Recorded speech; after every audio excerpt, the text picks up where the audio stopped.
अच्छा स्टूडेंट्स, ये है हमारे पास पेपर फरवरी मार्च 2022 का। क्वेश्चन नंबर 1 पर आते हैं। Figure 1.1 show the first ionization energy vary across a period 2। देखिए लिथियम से नियोन तक आपको एलिमेंट्स दिए हुए हैं और वाई एक्सिस पर उनकी आयोनाइजेशन एनर्जी आपको दिख रही है। एक डिप आपको यहाँ नजर आ रहा है, एक डिप यहाँ नजर आ रहा है। वैसे जनरली आप देखें तो आयोनाइजेशन एनर्जी बढ़ रही है ना। अगर आप इन दो डिप्स के अलावा बेरिलियम बोरॉन जो ग्रुप 2 ग्रुप 3 है और नाइट्रोजन ऑक्सीजन जो ग्रुप 5 ग्रुप 6 है, इनके अलावा अगर आप देखें तो जनरली आयोनाइजेशन एनर्जी इंक्रीजेस। तो वो कह रहा है construct an equation to represent the first ionization energy of oxygen.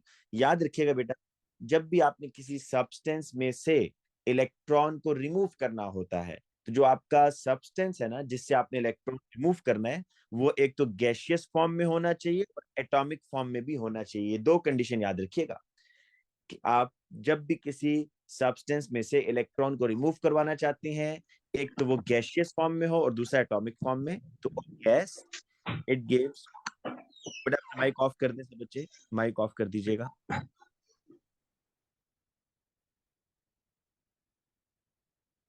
अच्छा बेटा, ये देखिए, ये आपको इक्वेशन यहाँ पर लिखनी थी। याद रखिएगा आयोनाइजेशन एनर्जी में ये जो स्टेट सिंबल है ये हमेशा गैसियस फॉर्म में होंगे, ठीक है। State and explain the general trend in the first ionization energy across a period. But ionization energy होती क्या है? Ionization energy होती है energy required to remove the electron from the valence shell in its gaseous state। कि किसी भी gaseous atom से आपने अगर इलेक्ट्रॉन रिमूव करवाना है तो उसको रिमूव करवाने के लिए जो आप एनर्जी देंगे दैट इज आयोनाइजेशन एनर्जी। और इसके तीन फैक्टर हैं बेटा। फैक्टर नंबर 1 न्यूक्लियर पुल है, न्यूक्लियर पुल। फैक्टर नंबर 2 शील्डिंग इलेक्ट्रॉन्स हैं। और factor number 3 is the atomic size. ठीक है, तो ये तीन फैक्टर्स डिसाइड करते हैं किसको, आयोनाइजेशन एनर्जी को। अब देखो, अगर आप लेफ्ट टू राइट, पहले तो आपको यहाँ नजर क्या आ रहा है? नजर क्या आ रहा है कि जी ये आयोनाइजेशन एनर्जी का जो ट्रेंड है ये जनरली इंक्रीज करता है। सिर्फ अगर आप ऑक्सीजन को निकाल दो, बोरॉन को निकाल दो, तो आप देखोगे कि ट्रेंड इंक्रीज कर रहा है। क्यों इंक्रीज कर रहा है? क्योंकि देखो न्यूक्लियर पुल बढ़ रहा है ना। इसके पास 3 प्रोटॉन, बेरिलियम के पास 4, 5 प्रोटॉन, 6, 7, 8। जितने प्रोटॉन बढ़ते जाते हैं वैलेंस इलेक्ट्रॉन पर अट्रैक्शन उतनी ज्यादा होती जाएगी। ठीक है, तो न्यूक्लियर पुल बढ़ रहा है। शील्डिंग इलेक्ट्रॉन्स की जहां तक बेटा बात की जाए तो याद रखिएगा कि across a period number of shells remains constant. ठीक है, तो नंबर ऑफ शेल्स तो चेंज नहीं हो रहे ना। सेकंड पीरियड है तो सबके पास दो दो शेल होंगे, लिथियम के पास भी दो शेल, बेरिलियम के पास भी दो शेल। तो अगर नंबर ऑफ शेल सेम नहीं हो रहे तो इनर इलेक्ट्रॉन भी सेम हो रहेंगे। तो shielding effect is constant. Atomic size बेटा स्मॉल होता है, डिक्रीज होता है, क्योंकि न्यूक्लियर पुल बढ़ रहा है ना, तो वैलेंस इलेक्ट्रॉन पर अट्रैक्शन बढ़ेगी और एटम का साइज स्मॉल होगा। तो अब आपने यहाँ पर बेटा इसको एक्सप्लेन करना है, the general trend in the first ionization energy. तो पहले तो आप ये बताओगे कि जनरल ट्रेंड है क्या। तो ionization energy increases across a period. Ionization energy जो है ना अक्रॉस अ पीरियड वो क्या हो रहा है, इंक्रीज हो रही है। ठीक है, अब आप इसकी रीजन बताओगे कि इसके बढ़ने की रीजन क्या है। रीजन मैंने साइड पे लिखी है। पहली बात आप बताओगे न्यूक्लियर पुल जो है, जो नंबर ऑफ प्रोटॉन्स है वो इंक्रीज हो रहे हैं, जिसकी वजह से आउटर इलेक्ट्रॉन पर अट्रैक्शन बढ़ेगी। ठीक है, तो nuclear attraction on valence electron increases due to the increase in nuclear pull. Shielding effect is constant. Shielding effect is constant. ठीक है जी।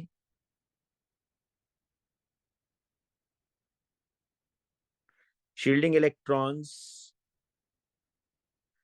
are constant. अब देखिए ना बेटा, शील्डिंग इलेक्ट्रॉन्स भी हो गया और आपने ये भी बता दिया कि आउटर इलेक्ट्रॉन पर। अगर आप एक और चीज भी एक्स्ट्रा बताना चाहते हैं, ये भी बता दें कि एटॉमिक साइज जो है ना वो भी क्या हो रहा है, स्मॉल हो रहा है। ठीक है जी, atomic size also decreases across a period, जिसकी वजह से जो न्यूक्लियर अट्रैक्शन है ना बेटा nuclear attraction on the valence electron increase हो रही है, ठीक है, क्योंकि न्यूक्लियर पुल बढ़ रहा है, शील्डिंग इफेक्ट कांस्टेंट है और एटॉमिक साइज कम हो रहा है। तो ये सब फैक्टर मिलकर न्यूक्लियर पुल को स्ट्रॉन्गर कर रहे हैं on valence electron. Explain why the ionization energy A does not follow the general trend in the ionization energy across a period 2। बेटा A को आपने बताना है, A क्या है, ऑक्सीजन है। जरा इसको नाइट्रोजन से कंपेयर करें, बेस्ट तरीका ये, आप इलेक्ट्रॉनिक कन्फिग्रेशन कर लें, आपको सारी बात समझ आ जाएगी। 1s2, ये जी आपका 2s2, और ये जी आपका 2px, 2py एंड 2pz ऐसे। और अगर आप ऑक्सीजन को देखो, it has 8 electron, 1s2, 2s2, ये ऐसे जी 2px, 2py एंड 2pz।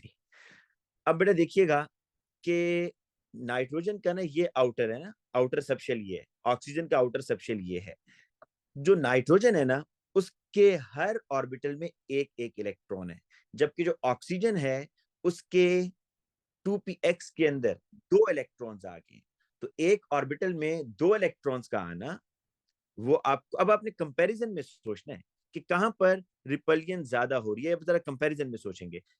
अगर आप नाइट्रोजन को देखें तो ये हाफ फील्ड है, half filled are stable, stable होने की रीजन ये होती है कि उनमें रिपलियन नहीं हो रही ना। देखो एक इलेक्ट्रॉन एक्स एक्सिस के ऊपर है सपोज, एक इलेक्ट्रॉन वाई एक्सिस पर है, एक जी पर है, तो इनमें रिपलियन के चांसेस कम है। जबकि अगर आप ऑक्सीजन में देखें तो एक्स एक्सिस के ऊपर 2 इलेक्ट्रॉन आ रहे हैं, वाई पर एक है, जी पर एक है। तो अगर आप नाइट्रोजन का एक्स देखें और ऑक्सीजन का एक्स देखें, तो जो ऑक्सीजन का 2px है, दिस इज अनस्टेबल, क्योंकि इसमें 2 इलेक्ट्रॉन्स जो है वो एक दूसरे को रिपेल करेंगे, और इस रिपलियन की वजह से ना ऑक्सीजन अनस्टेबल हो जाएगा, और इस अनस्टेबिलिटी की वजह से ऑक्सीजन से इलेक्ट्रॉन निकालना आसान होगा। देखा जाए अगर, तो आप तो ये कहेंगे भाई ऑक्सीजन के पास न्यूक्लियर पुल ज्यादा है, ऑक्सीजन के पास मोर न्यूक्लियर पुल, तो इसकी तो आयनाइजेशन एनर्जी ज्यादा होनी चाहिए। लेकिन लाजमी, अगर यहाँ ट्रेंड में आपको नजर आ रहा है ना कि ऑक्सीजन की आयोनाइजेशन एनर्जी कम है, तो इट मींस कि लाजमी कोई ऐसा फैक्टर है जो ऑक्सीजन के आयोनाइजेशन एनर्जी को कम कर रहा है, और वो फैक्टर क्या है, स्पिन पेयर रिपलियन। स्पिन पेयर रिपलियन जो है ऑक्सीजन के इंक्रीज न्यूक्लियर पुल के इफेक्ट को कट डाउन कर रहा है। तो आप बताएंगे in oxygen one of the 2p orbital has 2 electrons, which causes spin pair repulsion। पहले तो बेटा आपने जो की वर्ड है ना इसमें, वो ये है स्पिन पेयर रिपलियन, ठीक है।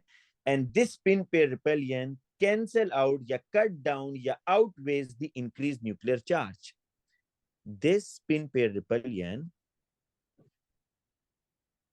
This spin pair repulsion, outweighs का मतलब होता है बेटा कट डाउन कर देना, ठीक है।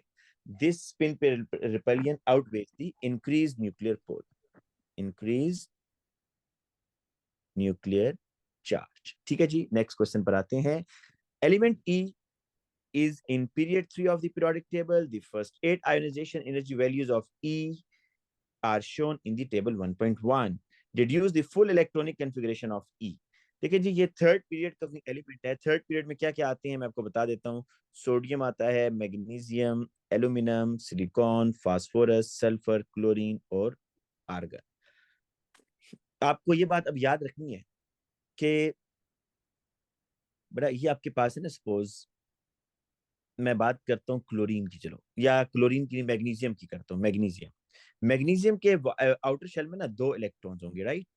फिर इनर शेल में 8 इलेक्ट्रॉन होंगे, इस तरह। तो अगर आप मैग्नीशियम का 1 इलेक्ट्रॉन निकालें तो आपको कुछ एनर्जी देनी पड़ेगी। सेकेंड इलेक्ट्रॉन निकालेंगे तो आपको एनर्जी ज्यादा देनी पड़ेगी। क्यों बड़े? क्योंकि सेकेंड आयोनाइजेशन एनर्जी ग्रेटर इसलिए होती है क्योंकि न्यूक्लियर पुल बढ़ जाता है ना। देखिए शुरू में अगर 12 प्रोटॉन्स थे तो 12 ही इलेक्ट्रॉन्स थे, तो इनमें इक्वल अट्रैक्शन हो रही है।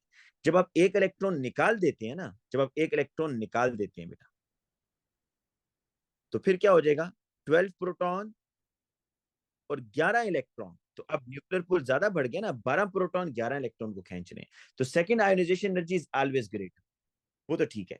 लेकिन बेटा जब आप मैग्नीशियम से तीसरा इलेक्ट्रॉन निकालेंगे ना, थर्ड इलेक्ट्रॉन, तो वो थर्ड आयोनाइजेशन एनर्जी बहुत ज्यादा होगी।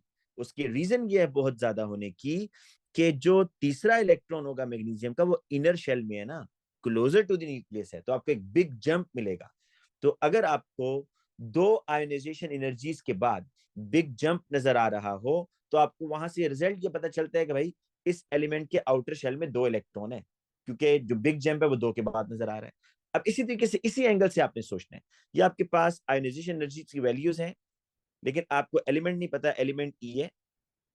पहला इलेक्ट्रॉन निकालने के लिए 577 kilo joules energy, second electron remove करने के लिए 1820, तीसरा इलेक्ट्रॉन निकालने के लिए 2740। बेटा ये तो थोड़ा थोड़ा इंक्रीज हो रहा है ना, आपने देखना होगा जहां पर बिग जंप आ रहा है। और फोर्थ इलेक्ट्रॉन निकालने के लिए देखो, थर्ड इलेक्ट्रॉन निकालने के लिए जो एनर्जी थी वो 2740 थी, और फोर्थ इलेक्ट्रॉन रिमूव करने के लिए जो एनर्जी है वो 11600 है। फिफ्थ के लिए 14000, सिक्स के लिए 18, 23, 27। सबसे बड़ा जंप कहां नजर आ रहा है भाई?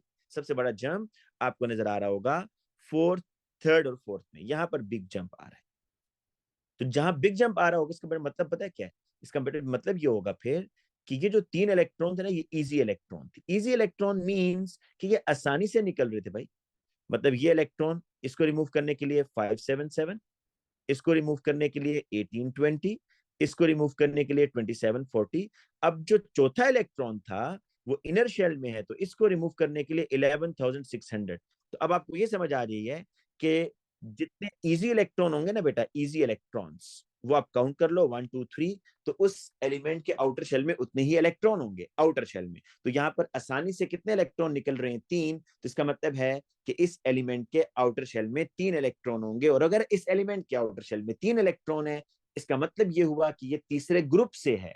तीसरे ग्रुप से है ना फिर एल्यूमिनियम, और तीसरे ग्रुप में अब आपको समझ आ जाएगी कि ये एल्यूमिनियम है, तो इसकी इलेक्ट्रॉनिक कॉन्फ़िगरेशन कीजिएगा भाई। Aluminium has 13 electron, right?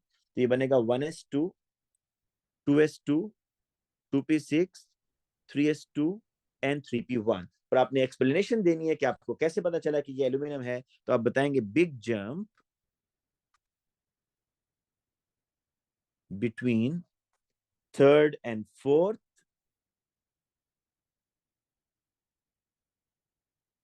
ionization energy values. It indicates that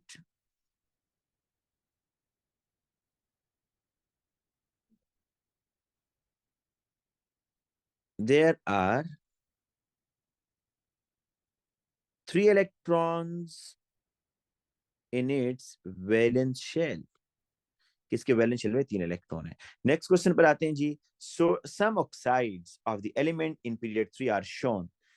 ठीक है जी, ये मेटेलिक ऑक्साइड है, एम्फोटेरिक ऑक्साइड, या आगे आपके नॉन मेटेलिक ऑक्साइड है, मतलब कि ये एसिडिक ऑक्साइड है। Sodium react with oxygen to form Na2O। Na is the reducing agent in this reaction. ठीक है।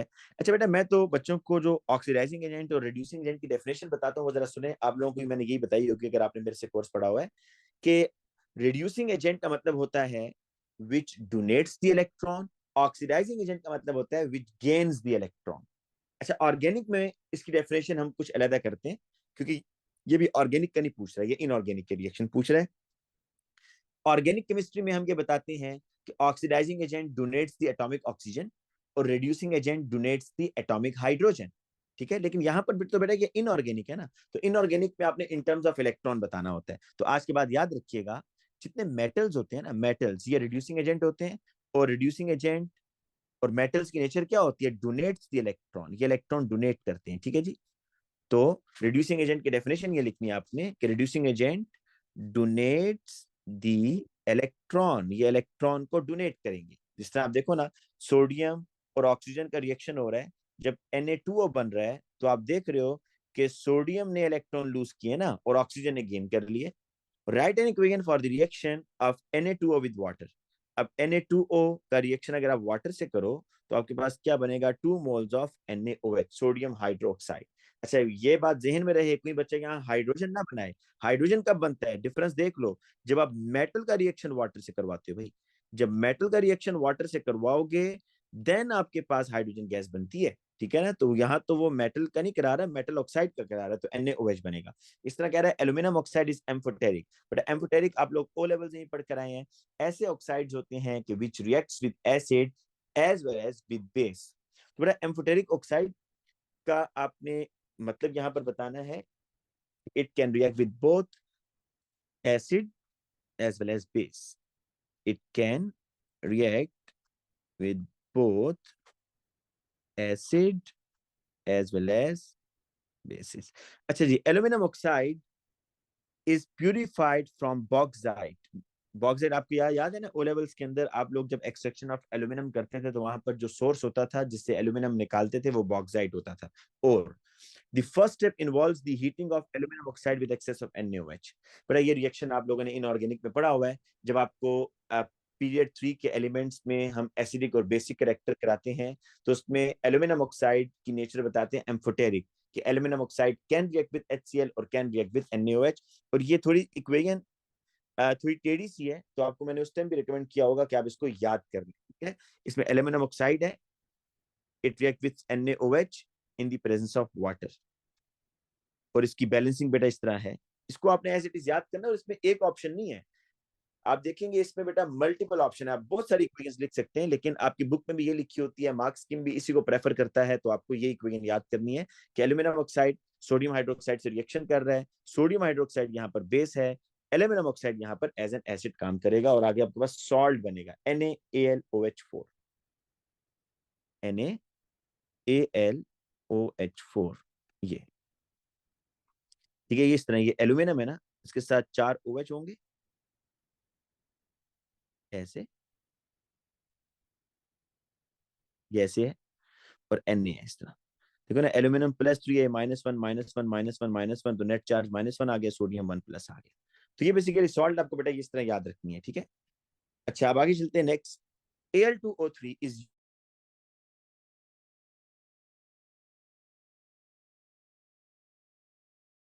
डिहाइड्रेटिंग एजेंट है, मैं आपको उसका नाम बता देता हूँ, कंसेंट्रेटेड सल्फ्यूरिक एसिड।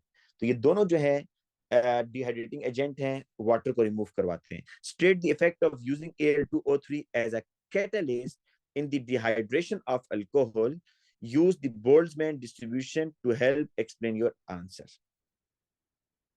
देखिए, पहली बात तो आपको ये बताऊं, ये जो बोल्ट्जमैन कर्व है ना, ये सिर्फ आप अप्लाई करते हैं गैसेस के ऊपर, लेकिन लिक्विड के ऊपर भी इसको अप्लाई कर लिया जाता है। बेसिकली बोल्ट्जमैन ने जो कर्व बनाई थी गैसेस के लिए बनाई थी, ठीक है, फॉर द गैसेस रिएक्शन। तो गैसेस के साथ हम लिक्विड्स को भी अप्लाई कर देते हैं, बोल्ट्जमैन कर्व को अप्लाई करते हैं लिक्विड्स वाले रिएक्शन पर भी, लेकिन सॉलिड पर इसका अप्लाई नहीं होता। अब यहाँ पर आपको अगर तो वो टेम्परेचर का पूछना है बेटा, टेम्परेचर, तो टेम्परेचर का आपको पता है कि अगर टेम्परेचर इंक्रीज किया जाए तो टेम्परेचर के इंक्रीज करने से more molecules have energy greater than activation energy, और ये कर्व थोड़ी सी राइट साइड पर आती है। लेकिन वो टेम्परेचर का नहीं पूछ रहा, वो कह रहा है कि आप इफेक्ट ऑफ कैटलिस्ट बताएं। तो आपको बेटा यहाँ पर इस डायग्राम में थोड़ी सी वर्किंग करनी है। आप यहाँ पहले बताओगे this is activation energy without catalyst, without catalyst. अच्छा, विदाउट कैटलिस्ट में आप देखना कि ये जो बेटा मॉलिक्यूल्स है ना, These molecules have energy greater than activation energy। ये जो ग्रीन कलर से मैंने मार्क किया ना, ये वो मॉलिक्यूल्स हैं जिनकी एनर्जी एक्टिवेशन एनर्जी से ज्यादा है। लेकिन जब आप इसमें कैटलिस्ट डालते हो बेटा, तो कैटलिस्ट क्या करता है, catalyst creates a new path having lower activation energy and more molecules have energy greater than activation energy। तो अगर आप विद कैटलिस्ट डालोगे, विद कैटलिस्ट, तो एक्टिवेशन एनर्जी थोड़ी सी पीछे आ जाएगी। और अब आप देखिएगा बेटा कि ये मॉलिक्यूल्स जो है ना, ये वाले जो मॉलिक्यूल्स हैं, ये वाले, ये भी अब now more molecules have energy greater than activation energy, ठीक है जी। तो ये आपने बेटा बताना है, जरा इसको हम अभी लिखते भी हैं। After the addition of catalyst,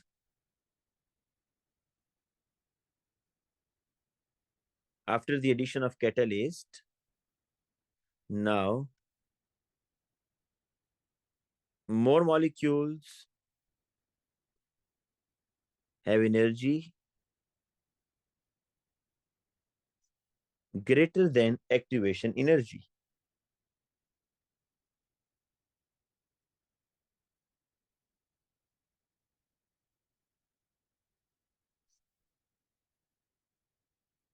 एक मिनट से बेटा सर। अच्छा जी स्टूडेंट्स, अच्छा बेटा हम इस क्वेश्चन को देख रहे थे, देखें इसमें पहली बात आपने क्या करनी है कि आपको बताना है कि एक्टिवेशन एनर्जी विदाउट कैटलिस्ट वो आपने मार्क करना है, विद कैटलिस्ट आपने मार्क करना है, थोड़ा सा लेफ्ट साइड पर बेटा लेके चले जाओगे। अब ये बताओ, अब जब आपने कैटलिस्ट डाला तो अब ज्यादा मॉलिक्यूल्स जो है ना रिएक्शन में पार्टिसिपेट कर रहे हैं, मोर नंबर ऑफ मॉलिक्यूल्स। तो बताओ अगर मोर नंबर ऑफ मॉलिक्यूल्स हो गए तो कुलिगन पर क्या फर्क पड़ेगा, कुलिगन्स भी बढ़ेंगी, ठीक है। तो number of collisions will also increases. तो नंबर ऑफ इफेक्टिव कुलिगन या फ्रूटफुल कुलिगन्स, वो कुलिगन जिनके रिजल्ट में प्रोडक्ट बन रहा है, तो number of collisions will also increase. ठीक है जी, अब आगे चलते हैं बेटा हम next. P4O6 is a white solid, has a melting point this, melting point बहुत कम है। इसका मतलब ये हुआ कि ये आपका ना सिंपल है, जाइंट नहीं है। और P4O6 से ये भी समझ आ रही है कि ये कोवलेंट है, क्योंकि बोथ आर नॉन मेटल्स, दोनों नॉन मेटल्स हैं, तो ये कोवलेंट है। और कोवलेंट में बेटा दो टाइप्स हो सकती है ना, it may be simple may be giant, ठीक है। अब आपको कैसे पता चलेगा सिंपल है जाइंट है, ये मेल्टिंग पॉइंट बता रहा है, जाइंट के तो मेल्टिंग पॉइंट बहुत हाई होते हैं। और दूसरी बात आपको इसका फॉर्मूला भी तो बता रहा है, number of atoms are fix, तो ये सिंपल है। अच्छा, react with water to form this, deduce the type of structure and bonding. देखो स्ट्रक्चर से मुराद दो चीजें होती हैं, जब भी एग्जामिनर आपसे स्ट्रक्चर का पूछे ना, जब भी, तो स्ट्रक्चर के अंदर आपने दो वर्ड उसमें से एक चूज करना होता है, जाइंट और सिंपल। और बॉन्डिंग से आपने बेटा ये बताना होता है कि इसमें आयोनिक है, इसमें कोवलेंट है, इसमें मेटेलिक है, कौन सी बॉन्डिंग है। तो सबसे पहले अगर आप स्ट्रक्चर की बात करें तो स्ट्रक्चर तो बेटा इसका सिंपल है। सिंपल क्यों है, क्योंकि इसका जो मेल्टिंग पॉइंट है वो लो है, तो सिंपल मॉलिक्यूलर स्ट्रक्चर है, सिंपल मॉलिक्यूलर स्ट्रक्चर। और उसके साथ साथ इसकी रीजन बताए ना क्यों, due to the low, due to the low melting point. अच्छा, दूसरी चीज किसकी बॉन्डिंग कौन सी है, बॉन्डिंग तो कोवलेंट है, कोवलेंट बॉन्डिंग। अच्छा, कोवलेंट बॉन्डिंग में ना बेटा, अब अगर आप ये बताएंगे ना कि बोथ आर नॉन मेटल, तो वो एक्सेप्ट नहीं करेगा। देखें, उसने यहाँ पर ना आपको एक चीज बताई है, उसने आपको कहा है कि it reacts with water, water से रिएक्शन कर रहा है। आप देखिए, आप लोगों ने ऑर्गेनिक में भी पढ़ा होगा हाइड्रोलिसिस ऑफ एस्टर, तो एस्टर कौन सा मॉलिक्यूल है, कोवलेंट, ठीक है ना, कोवलेंट है ना वाटर। इस तरह में बेटा हाइड्रोलिसिस ऑफ नाइट्राइल, नाइट्राइल की एसिडिक हाइड्रोलिसिस कार्बोक्सिलिक एसिड, तो नाइट्राइल कौन सा मॉलिक्यूल है, कोवलेंट। तो याद रखिएगा जो कोवलेंट मॉलिक्यूल्स होते हैं ना, दे रिएक्ट विद वाटर, वो वाटर से रिएक्शन करते हैं। तो जो उनसे कंपाउंड्स वाटर से रिएक्शन कर रहे हैं वो उनके कोवलेंट होने का प्रूफ होता है, ठीक है, कि ये कोवलेंट है। तो इसलिए उसने यहाँ मेंशन किया है कि P4O6 reacts with water to form this. तो अब आपने जब बताना होगा ना कि ये कोवलेंट है, तो इसमें बताना है कि इट रिएक्ट्स विद वाटर, या इट इज हाइड्रोलाइज, ये हाइड्रोलाइज हो रहा है। हाइड्रोलाइज का मतलब ये होता है कि वाटर से रिएक्शन कर रहा है। तो covalent P4O6 is heated with oxygen, it forms P4O6 P4O10 solid। और इसका रिएक्शन हो रहा है बेटा P4O6 का। अच्छा, याद रखिएगा फास्फोरस के जो ऑक्साइड होते हैं वो भी दो हैं, एक P4O6 है, P4O10, हम जनरली बच्चों को यही बताते हैं P4O10, ठीक है। लेकिन अगर कोई बच्चा P4O6 भी लिख कर आएगा तो उसको अलाउ कर देता है। अच्छा, P4O6 का ऑक्सीजन से रिएक्शन हो रहा है, P4O10 बन रहा है, दिस इज एक्सोथर्मिक रिएक्शन, इतनी एनर्जी चेंज आ रही है। 1372 enthalpy change of formation is this.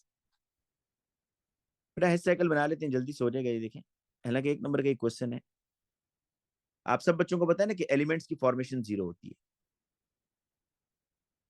ये देखिएगा, ये देखिए नीचे, क्योंकि उसने फॉर्मेशन दिया हुआ है तो नीचे आप एलिमेंट्स लिख दें, ठीक है, नीचे आप एलिमेंट्स लिख दें। P4 या 4P फर्क नहीं पड़ता, 4P लिखना चाहते हैं या P4। वैसे फास्फोरस का जो मॉलिक्यूल है वो P4 की फॉर्म में एग्जिस्ट करता है, लेकिन वो फिर भी यहाँ पर आपको छूट देता है कि अगर बच्चा P4 के बजाय 4P लिखेगा तो वो ठीक करेगा रिएक्शंस के अंदर भी। अच्छा, देखिए एक तो ये बनेगा जी, P4O6 की जो फॉर्मेशन है दिस इज अननोन, ये आपको नहीं पता। ऑक्सीजन बेटा ऑक्सीजन से बनेगा, तो इंथैल्पी चेंज तो कुछ नहीं आ रही ना, इसमें कोई बॉन्ड ब्रेकिंग नहीं हो रहा है, तो उसको छोड़ दें। और P4O10 जब बनेगा फ्रॉम इट्स एलिमेंट, तो ये इसने दिया हुआ है -3012। बट आप बेटा इसके यहाँ पर दो साइकिल्स देख लें, ये स्टार्टिंग पॉइंट है आपका, ये यहां से इधर आएगा, रूट नंबर 1, और ये आपका रूट नंबर 2। रूट नंबर 1 में क्या आ रहा है जी, रूट नंबर 1 में बस इनको ऐड कर दो, delta H not of formation minus 1372 is equal to root number 2 में क्या आ रहा है -3012, तो delta H not of formation is equal to -3012 plus 1372। क्या आंसर आ रहा है बेटा, कहीं बताए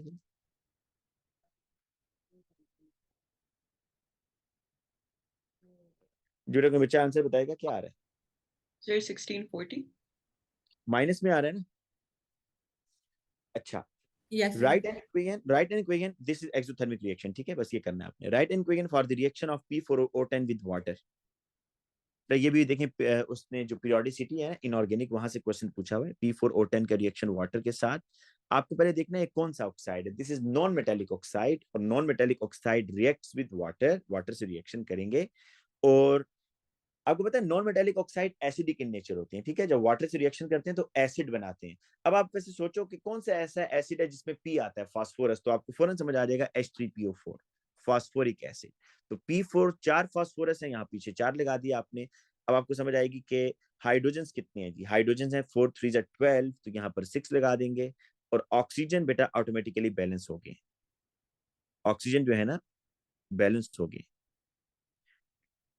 10 इधर है और 6 इधर है, 16, तो 4 4 16। नेक्स्ट क्वेश्चन देखें, SO2 and SO3 are found in atmosphere, the oxidation of SO2 to SO3 in the atmosphere is catalyzed by NO2। बेटा देखिए, मैं थोड़ा सा आपको इसका बैकग्राउंड बता दूं क्योंकि ये बार बार पूछेगा आपसे। एक होता है कॉन्टेक्ट प्रोसेस ना, कॉन्टेक्ट प्रोसेस होता है for the formation of sulphuric acid. उसमें आपको याद होगा सल्फर को आप बर्न करते हैं ऑक्सीजन के साथ, SO2 बनता है। फिर SO2 को जब आप O2 से रिएक्शन करते हैं तो आप कंडीशन देते हैं V2O5 450 डिग्री सेल्सियस टेम्परेचर 1 से 5 ATM प्रेशर, तो फिर जाकर SO3 बनता था, ठीक है। और फिर SO3 को आप आगे सल्फ्यूरिक एसिड से रिएक्शन करके ओलियम और फिर वाटर के साथ रिएक्शन करवाते थे। लेकिन एटमॉस्फेयर में SO2 SO3 में कैसे जा रहा है, एटमॉस्फेयर में इस तरह जा रहा होता है कि ये देखो, ये SO2 जो फॉर्म हो रहा है बर्निंग ऑफ फॉसिल फ्यूल से, वो रिएक्शन करेगा NO2। NO2 कहां से है, NO2 एटमॉस्फेयर में है, ठीक है। नाइट्रोजन और ऑक्सीजन का रिएक्शन होता है तो NO बनता है और वो फर्दर NO2 में जाता है, तो NO2 ऑलरेडी एटमॉस्फेयर में है। तो ये जो NO2 है ये अपना एक ऑक्सीजन SO2 को देगा और SO2 SO3 में, और ये NO2 किस में चला गया, NO में। अब वो कह रहा है कि आप ये बताओ, construct an equation to show how NO2 is regenerated in the catalytic oxidation of SO2। मतलब ये रीजनरेट कैसे होगा, कैटलिस्ट की यही आप डेफिनेशन पढ़ते हैं ना कि जो स्पीड ऑफ रिएक्शन इंक्रीज करता है लेकिन एट द एंड वो रीजनरेट भी हो जाता है। तो अब ये NO जो है ना, NO एयर में जो ऑक्सीजन होगी उससे रिएक्शन करके दोबारा NO2 बना देगा, सिंपल। तो देखो ना ये रीजनरेट हो गया। और ये आपने ऑर्गेनिक में ही बेटा पढ़ा है कि जब मैंने आपको कार्बोनाइल कंपाउंड वाला करवाया होगा, कार्बोनाइल कंपाउंड के अंदर HCN की एडिशन, तो वहां पर इसके मैकेनिज्म में CN माइनस के साथ अटैक करवाता था और at the end CN minus regenerate हो जाता था। तो आज के बाद ये याद रखिए कि अगर कोई चीज रीजनरेट हो रही है तो उसके पास कैटालिटिक प्रॉपर्टी होती है। तो यहाँ पर भी देखो NO2 आपको दोबारा वापस मिल रहा है, तो इसका मतलब है NO2 यहाँ पर एक्ट एज अ कैटलिस्ट। अच्छा, NO2 can also react with unburned hydrocarbon to form a photochemical smoke। but ये photochemical smoke पता है क्या होता है, ये बनता कैसे है? ये जो नाइट्रोजन के ऑक्साइड है ना, ये रिएक्शन करते हैं वोलेटाइल ऑर्गेनिक कंपाउंड के साथ। ये जो अनबर्न हाइड्रोकार्बन है ये वोलेटाइल ही होते हैं ना, वोलेटाइल मतलब बर्न नहीं होते और वेपर्स में चले जाते हैं इनटू द एटमॉस्फेयर। तो NO2 इस अनबर्न हाइड्रोकार्बन मतलब वोलेटाइल ऑर्गेनिक कंपाउंड से रिएक्शन करके एक कंपाउंड बनाते हैं पर ऑक्सी एसिटाइल नाइट्रेट, पर ऑक्सी एसिटाइल नाइट। ये सिर्फ आपको नाम ही याद करना है बेटा, और ये नाम याद कर लें तो बहुत बेहतर होगा, वरना PAN भी लिखेंगे तो वो मार्क्स दे देता है। लेकिन मैं भी आपको बताता हूँ ये क्या करता है, पर ऑक्सी एसिटाइल नाइट्रेट। पर ये जो पर ऑक्सी एसिटाइल नाइट्रेट है ना, इसको PAN बोलते हैं। ये असल में फोटोकेमिकल स्मोक कॉज करता है। स्मोक क्या होती है आपने देखा होगा, ये बड़े शहरों के अंदर जो सम टाइम ना आपको एक हेज ब्राउन या रेड हेज आपको नजर आता है जब सनसेट कर रहा होता है उस टाइम भी। तो वो जो धुंधलापन है ना, वो आपका बेसिकली फोटोकेमिकल स्मोक है। और वो किस वजह से होता है याद रखिएगा, ये MCQ में भी पूछता है कि फोटोकेमिकल स्मोक में कौन से ऑक्साइड्स आर रिस्पॉन्सिबल। तो याद रखिएगा नाइट्रोजन के ऑक्साइड्स, नाइट्रोजन के ऑक्साइड्स हैं वो अनबर्न हाइड्रोकार्बन से रिएक्शन करते हैं और फोटोकेमिकल स्मोक बनाते हैं। आप बस ये लाइन भी याद कर लो, ये जो स्टेटमेंट लिखी है ना, समटाइम यही स्टेटमेंट आपसे एज अ आंसर पूछ रहा होता है बेटा। ये जो स्टेटमेंट अभी इसने लिखी हुई है, समटाइम यही स्टेटमेंट आपको एज अ आंसर लिखनी पड़ती है किसी क्वेश्चन के अंदर, ठीक है। और कौन सा फोटोकेमिकल स्मोक में होता क्या है जो इस फोटोकेमिकल स्मोक कॉज कर रहा है, PAN, ये कंपाउंड है जो फोटोकेमिकल स्मोक बनाता है। अच्छा, नेक्स्ट क्वेश्चन देखें। Figure 2.2 shows how the temperature of the atmosphere varies with the height of the ground। पहले इस ग्राफ को समझते हैं बेटा। देखो ये क्या बता रहा है कि जैसे जैसे आप हाइट पे जाएंगे ना, ये हाइट है वाई एक्सिस पर, जैसे जैसे आप हाइट पे जा रहे हैं तो टेम्परेचर क्या हो रहा है भाई, बोले जरा, टेम्परेचर क्या हो रहा है? काम हो रहा है सर। कम हो रहा है। मतलब 20 डिग्री पर आप गए ना, 20 किलोमीटर हाइट पर, 20 किलोमीटर पर, तो 20 किलोमीटर पर टेम्परेचर कितना है? तकरीबन आपका -55। -55 है तकरीबन, -55। अच्छा, फिर आप मजीद हाइट पे जाए ना, ये हाइट है, तो मजीद हाइट पे गए, मतलब 50 डिग्री पर देखो, तो टेम्परेचर कितना हो गया? दोबारा कहीं जीरो के आसपास हो गया। मतलब ये एक वेरिएशन है, ठीक है। इसके पीछे प्रॉपर अच्छी वाली एक लॉजिक है कि क्यों ये टेम्परेचर की वेरिएशन इस तरह हो रही है। फिर आप बेटा हाइट पे जाओगे, मजीद हाइट पे जाओगे तो देखो मजीद टेम्परेचर ड्रॉप हो रहा है।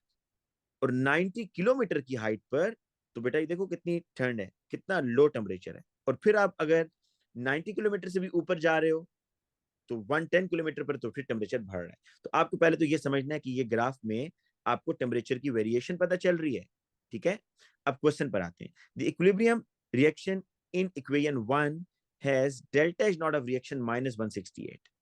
पर इस रिएक्शन की बात कर रहा है, ये जो था ना, ये एक्सोथर्मिक रिएक्शन है, इसमें -168 किलो जूल्स एनर्जी रिलीज हो रही है, मतलब ये एक्सोथर्मिक रिएक्शन है। This is exothermic reaction, heat energy release हो रही है।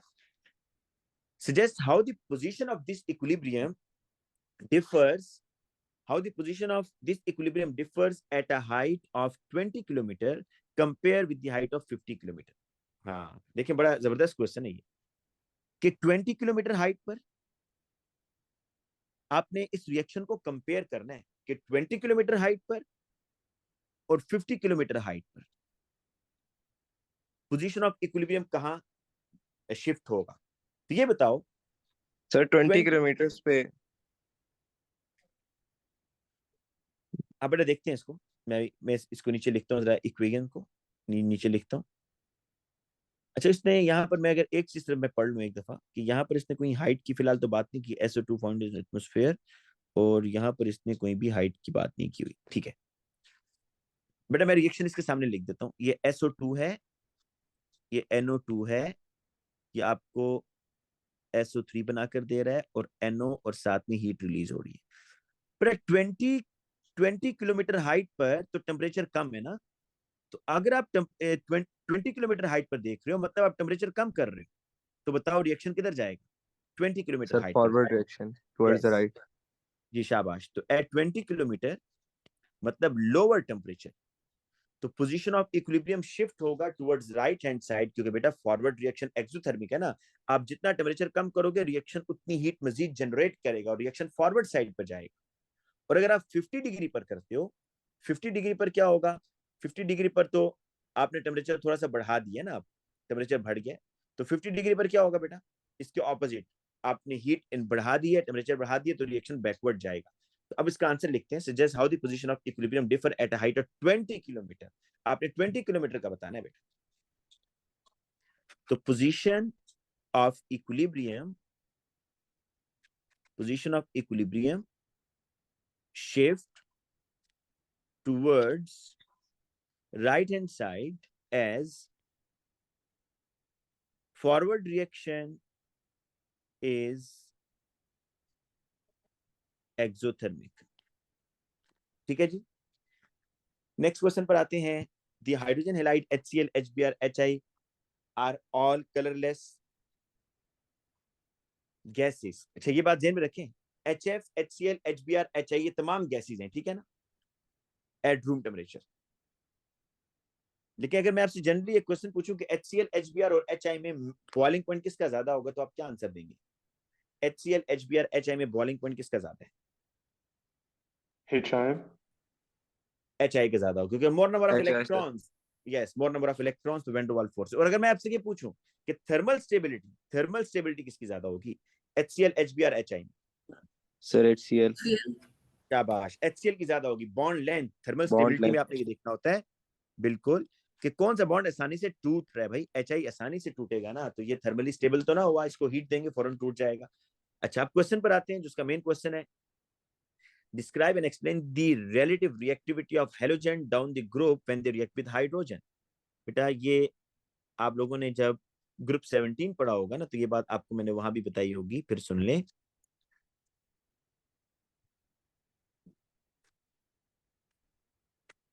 देखिए, एक तो है जी, इसमें बनेगा HCl, इसमें बनेगा HBr, इसमें बनेगा HI। आपको याद होगा कि H2 और Cl2 में हमने लिखा होगा कि vigorous reaction in the presence of light, और H2Br2 थोड़ा सा स्लो रिएक्शन है, और H2I2 में इक्विलिब्रियम स्टेब्लिश हो जाता है, इसको हीट भी देना पड़ता है। तो सबसे जो फास्ट रिएक्शन हो रहा है ना फिलहाल, H क्लोरीन ब्रोमीन आयोडीन में, वो क्लोरीन कर रहा है। अक्सर बच्चों को यहाँ एक बात समझ नहीं आती, वो इसको सोच रहे होते हैं in terms of bond breaking, कह रहे होते हैं सर ये क्लोरीन क्लोरीन बॉन्ड तो बहुत स्ट्रांग है, तो ये तो मुश्किल से रिएक्शन होना चाहिए ना। तो उनकी बात कुछ ना कुछ लॉजिकल उस हद तक लग रही होती है कि वो बॉन्ड ब्रेकिंग को देख रहे हैं कि क्लोरीन क्लोरीन बॉन्ड मुश्किल से टूटेगा, इसको स्लो होना चाहिए। हालांकि हम तो ये कह रहे हैं ये फास्ट है, और वो कह रहे होते हैं जी आयोडीन आयोडीन बॉन्ड जो है ये तो आपका वीकर बॉन्ड है, जिसको फास्ट होना चाहिए, लेकिन असल में ये स्लो है। तो बेटा आपने इसको ऐसे नहीं सोचना, ये गलत तरीका है इसका सोचने का। आपको ये सोचना है कि ये जो हेलोजेंस होते हैं, इनकी नेचर क्या है, ऑक्सीडाइजिंग एजेंट या रिड्यूसिंग एजेंट, ये इलेक्ट्रॉन्स गेन करते हैं या लूज करते हैं बेटा। ऑक्सी क्लोरीन्स जो है, जो हेलोजेंस हैं, हेलोजेंस क्लोरीन ब्रोमीन आयोडीन, इनकी नेचर क्या है, ऑक्सीडाइजिंग एजेंट या रिड्यूसिंग एजेंट? बोलिएगा। Oxidizing agent. ऑक्सीडाइजिंग एजेंट, ये इलेक्ट्रॉन गेन करते हैं भाई। जो हेलोजेंस हैं, these are the good oxidizing agents. इनकी देखो, जिस तरह मेटल्स हैं, मेटल्स की नेचर क्या है, रिड्यूसिंग एजेंट, इलेक्ट्रॉन डोनेट करना। नॉन मेटल्स की नेचर क्या है, इलेक्ट्रॉन गेन करना। तो अब आप इसको इस एंगल से सोचो, क्योंकि जब HCl बनेगा तो H प्लस Cl माइनस, जब HBr बनेगा तो H plus Br minus, HI बनेगा तो H प्लस I माइनस। तो बेसिकली ये इलेक्ट्रॉन गेन कर रहे हैं। तो बताओ कौन रेडिली इलेक्ट्रॉन गेन कर सकता है, क्लोरीन ब्रोमीन या आयोडीन? अच्छा ऑक्सीडाइजिंग एजेंट वो होता है जिसका साइज स्मॉल हो, जिसकी Chlorine, sir. अट्रैक्शन, जी, जिसकी अट्रैक्शन इलेक्ट्रॉन पर ज्यादा हो। तो आपने ये बताना है बेटा कि जो रिएक्शन है वो लेस विगरस हो जाएगा, reaction becomes less vigorous, reaction becomes less vigorous from chlorine to iodine। अब इसमें बहुत सारी रीजन आप बता सकते, कोई एक बता दो, या आपने इसमें एक हाँ डिस्क्राइब एंड एक्सप्लेन। आप इस तरह करो कि एक तो ये बता दो कि जो ऑक्सीडाइजिंग एबिलिटी है वो डिक्रीज हो रही है, oxidizing ability decreases, oxidizing ability decrease. अच्छा, दूसरी चीज, भाई ये ऑक्सीडाइजिंग एबिलिटी अगर डिक्रीज हो रही है तो उसके पीछे लॉजिक क्या है, क्यों डिक्रीज हो रही है? क्योंकि भाई ऑक्सीडाइजिंग एजेंट होता है विच गेन्स द इलेक्ट्रॉन ना, विच गेन्स द इलेक्ट्रॉन। तो अब ऑक्सीडाइजिंग एबिलिटी कम होने के पीछे रीजन ये है, दो रीजन है। एक तो आप बता सकते हो शील्डिंग इलेक्ट्रॉन्स के, आयोडीन की शील्डिंग इलेक्ट्रॉन ज्यादा है, इसलिए आयोडीन हाइड्रोजन के इलेक्ट्रॉन गेन नहीं कर पा रहा। या दूसरा आप ये बता दो कि oxidizing ability decreases due to the less attraction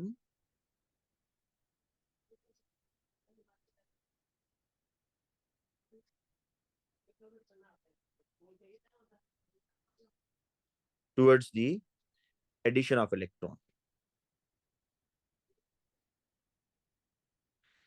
ठीक है जी, ये आपने बताना है। देखें, ऑक्सीडाइजिंग, असल में जो की वर्ड है वो ऑक्सीडाइजिंग एजेंट जो है वो कम, उसकी एबिलिटी कम हो रही है। ऑक्सीडाइजिंग एबिलिटी कम होने का मतलब है कि अब ये हाइड्रोजन का इलेक्ट्रॉन रेडिली गेन नहीं कर पा रहा, ठीक है ना। और गेन क्यों नहीं कर पा रहा, उसमें आप फर्दर भी एडिशन कर सकते हैं, लेकिन इतना काफी है, 2 मार्क्स का क्वेश्चन है कि शील्डिंग इलेक्ट्रॉन्स बढ़ रहे हैं। अच्छा, HCl is a product of several different reactions. Some of these reaction is shown in figure 3.1.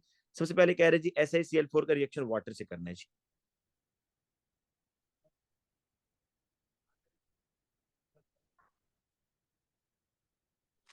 SiCl4 का रिएक्शन वाटर के साथ. अब देखो आपको ये भी पीरियोडिसिटी में रिएक्शन किया होगा कि ये जो क्लोरीन है और ये हाइड्रोजन आपस में रिएक्शन करेंगे और आपके पास बनेगा HCl और साथ में व्हाइट बनेंगे, व्हाइट प्रेसिपिटेट. इसको बैलेंस बस कर लेना आपने. ठीक है जी. नेक्स्ट क्वेश्चन पर आए. In reaction to NaCl reacts with concentrated sulfuric acid to form HCl and NaHSO4. हाँ, मैं आपको पहले इसका रिएक्शन लिख देता हूँ. NaCl plus concentrated H2SO4. NaHSO4 plus HCl. बस जी. ये आगे रिएक्शन नहीं करता. आपको इसकी बैकग्राउंड बता देता हूँ. देखो जो आपके पास है, एक है हेलोजन. दो चीजों में बेटा डिफरेंशिएट कर लो. एक है हेलोजन, क्लोरीन, ब्रोमीन, आयोडीन. ये होते हैं, इनकी जो हम प्रॉपर्टी डिस्कस करते हैं ना, वो होता है ऑक्सीडाइजिंग एजेंट. क्योंकि इन्होंने अभी इलेक्ट्रॉन गेन करना होता है ना, तो इनकी प्रॉपर्टी क्या है कि ये ऑक्सीडाइजिंग एजेंट है. इसके मुकाबले में एक होते हैं क्लोराइड, ब्रोमाइड, आयोडाइड. ये इलेक्ट्रॉन गेन कर चुके हैं, तो अब ये क्या कर सकते हैं, ये लूज कर सकते हैं. इनकी प्रॉपर्टी होती है रिड्यूसिंग एजेंट. तो अब इसमें अच्छा रिड्यूसिंग एजेंट पता है कौन है? Iodide. This is a good reducing agent क्योंकि इसका साइज बड़ा है ना, आसानी से इलेक्ट्रॉन लूज कर देगा. क्लोराइड बिल्कुल भी अच्छा रिड्यूसिंग एजेंट नहीं है. ठीक है ना. तो अब उसके मुकाबले में सल्फ्यूरिक एसिड के बारे में याद रखो. Sulphuric acid is a very good oxidizing agent. Sulphuric acid ना बेटा बहुत अच्छा ऑक्सीडाइजिंग एजेंट है. ये इलेक्ट्रॉन गेन करने की सलाहियत रखता है क्योंकि इसमें सल्फर +6 ऑक्सीडेशन स्टेट में है ना. फर्दर इलेक्ट्रॉन तो लूज नहीं कर सकता बल्कि गेन ही करेगा. अब दो चीजें याद कर लो. सल्फ्यूरिक एसिड एक अच्छा ऑक्सीडाइजिंग एजेंट है और halides are the reducing agent. लेकिन यहाँ जो सल्फ्यूरिक एसिड है ना ऑक्सीडाइजिंग एजेंट, और यहाँ जो रिड्यूसिंग एजेंट है, ये इनका आपस में रिएक्शन नहीं होगा. क्यों? क्योंकि chloride is a poor reducing agent. Size chloride का छोटा है, इसलिए ये अपने इलेक्ट्रॉन लूज नहीं कर सकेगा. तो लिहाजा इनका फर्दर रिएक्शन नहीं होगा, बस रिएक्शन यहीं पर रुक जाएगा. तो इस रिएक्शन को आप क्या कहेंगे जी? इस रिएक्शन को आप कहते हैं एसिड बेस रिएक्शन. क्यों? सल्फ्यूरिक एसिड इसमें एज एन एसिड काम कर रहा है और जो NaCl है वो यहाँ पर एज अ बेस काम कर रहा है. कैसे? ये देखो, ये जो क्लोराइड है इसने प्रोटॉन गेन करके HCl बनाया ना, और आप देख सकते हो ऑक्सीडेशन स्टेट यहाँ पर बिल्कुल भी चेंज नहीं हो रही. ऑक्सीडेशन स्टेट सबकी सेम है, किसी की चेंज नहीं हो रही. तो लिहाजा इस रिएक्शन को आप क्या कहोगे कि ये एसिड बेस रिएक्शन है. Acid base reaction. जबकि इसके मुकाबले में अगर आप NaBr का रिएक्शन करवाते हो बेटा, NaBr का, तो वहां पर ये होगा काम कि NaBr plus H2SO4 आपके पास बनेगा NaHSO4 plus HBr. ये जो ब्रोमाइड है ना, ब्रोमाइड, ये फर्दर रिएक्शन करेगा जी. ये bromide is a good reducing agent. ये बेटा अच्छा रिड्यूसिंग एजेंट है और ये अपने इलेक्ट्रॉन डोनेट करेगा किसको? सल्फ्यूरिक एसिड को. और आपको पता होगा कि अब H2SO4 जब HBr से रिएक्शन करता है तो आपके पास Br2 बनेगा. ये -1 से 0 में जा रहा है. साथ में SO2 बनेगा, साथ में वाटर बनता है. तो ये बेटा देखो यहाँ पर ये एसिड बेस रिएक्शन तो है. पहला रिएक्शन तो आपका एसिड बेस हो ही रहा है, लेकिन एसिड रिएक्शन के बाद ये रिडॉक्स भी हो रहा है कि इसमें ऑक्सीडेशन और रिडक्शन. ब्रोमाइड यहाँ पर ऑक्सीडाइज हो रहा है और सल्फ्यूरिक एसिड का सल्फर यहाँ पर रिड्यूस हो रहा है, +6 से +4 में जा रहा है. ठीक है. तो इसकी एक्सप्लेनेशन में आप ये लिख दोगे कि अच्छा, इसमें दो दो आंसर होते हैं. या तो अब ये लिख दो कि bromide is a good reducing agent so it is reducing the sulphuric acid, या इसको ऑपोजिट लिख दो कि sulphuric acid is a good oxidizing agent so it is oxidizing the bromide into bromine. तो आप लिख सकते हो कि H2SO4 is strong enough to oxidize the bromide into bromine. Next question देखिएगा. When heated with Bunsen burner, HCl do not decompose where HI forms H2. ये आप लोगों ने बेटा अभी बता भी दिया है कि HCl और HI में अगर आप इनको हीट करते हो तो HCl का बॉन्ड स्ट्रॉन्ग है, स्ट्रॉन्ग कोवेलेंट बॉन्ड, जबकि HI के अंदर सर जी बेटा इसमें जी हम बोलिए। लेंथ की बात कर सकते किसकी? Bond length. बिल्कुल करोगे भाई, बिल्कुल करोगे, लेकिन कितने मार्क्स का? ए मार्क का क्वेश्चन है ना, तो आप अगर हम्म, ये बस बता दोगे तो ये काफी है कि HCl में बॉन्ड इज स्ट्रॉन्गर और HI में बॉन्ड इज वीकर। अगर आप ठीक। आगे बताना चाहते हो कि क्यों वीकर है तो बता दो, हम्म, लेकिन मार्क एक एक ही है, बस आपने मेन चीज बतानी थी कि इन HCl कोवेलेंट बॉन्ड ठीक हो between गया। hydrogen and chlorine is stronger, जबकि HI में वीकर होगा। आगे फर्दर रीजन बताना चाहते हो तो वो असल में एक मार्क है, इतने ज्यादा मार्क्स नहीं है वो इसके दे रहा है, ठीक है। नेक्स्ट क्वेश्चन पर आते हैं जी। The hydrogen halide dissolve in water to form a strong Bronsted Lowry acid. The concentration of acid can be determined by titration. अच्छा, यहाँ पर ना वो दो चीजें पूछ रहा है। एक तो ब्रॉन्स्टेड लोरी, ये साइंटिस्ट का नाम है जिसने बेटा ये कहा था कि acid is the proton donor, base is the proton acceptor. वही डेफिनेशन है जो आप ओ लेवल से पढ़ कर आए हैं, सिर्फ इस दफा नाम के साथ है, ठीक है। ब्रॉन्स्टेड लोरी कॉन्सेप्ट ये होता है कि एसिड इज प्रोटॉन डोनर और जो बेस होगा वो प्रोटॉन एक्सेप्टर होगा। और यहाँ स्ट्रॉन्ग को अलग से डिफाइन करना है कि स्ट्रॉन्ग एसिड का सर मतलब है वो जो कंप्लीटली आयोनाइज हो जाता है या जी जो फुली डिसोसिएट हो जाएगा, बिल्कुल ऐसी है। तो acid is the proton donor और स्ट्रॉन्ग मीन फुली डिसोसिएशन, कि एसिड मुकम्मल डिसोसिएट हो रहा है। अच्छा बेटा इसको जरा अच्छे तरीके से समझे ये, और मेरा ख्याल है हम यहीं तक कर पाएंगे, फिर अगला जो है ना इंशाल्लाह मैं आपको ऑर्गेनिक वाला पार्ट कल करेंगे। ये बस टाइट्रेशन कर्व अभी हम करते हैं। देखो जी पहले तो रिएक्शन समझ लो, पहले रिएक्शन से पहले ये ग्राफ समझ लो। जो भी चीज, असल में ये टाइट्रेशन कर्व से रिलेटेड है, ठीक है। जो भी चीज टाइट्रेशन कर्व में एक्स एक्सिस पर होगी ना, एक्स एक्सिस पर, वो आपने ब्यूरेट में ली होती है, ब्यूरेट में। तो इस दफा होगा ये कि ब्यूरेट में आपने लिया हुआ है NaOH और फ्लास्क में फिर होगा जी एसिड, ठीक है जी। ये है, तो जो भी चीज एक्स एक्सिस पर होगी वो आपके पास ब्यूरेट में होती है। अच्छा, अब 0.1 मोल NaOH is added to 25 cubic centimeter of 0.1 mole of HBr। पहले इसका अगर रिएक्शन लिख लें हम, HBr plus NaOH, NaBr plus water, ठीक है। अब देखो HBr आप ये देख रहे हो ना 1:1 रेशियो है, तो रेशियो क्या है 1:1 है। और दूसरी बात भी देख रहे हो कंसेंट्रेशन भी सेम है भाई, कंसेंट्रेशन भी सेम है। 25 cubic centimetre of 0.1 mole HBr के, वॉल्यूम है 25 क्यूबिक सेंटीमीटर और कंसेंट्रेशन है 0.1 मोल। यहां पर बेटा वॉल्यूम इज अननोन, वॉल्यूम आपको नहीं पता, लेकिन कंसेंट्रेशन आप देख लें इसकी भी वही है 0.1 मोल पर क्यूबिक डेसीमीटर।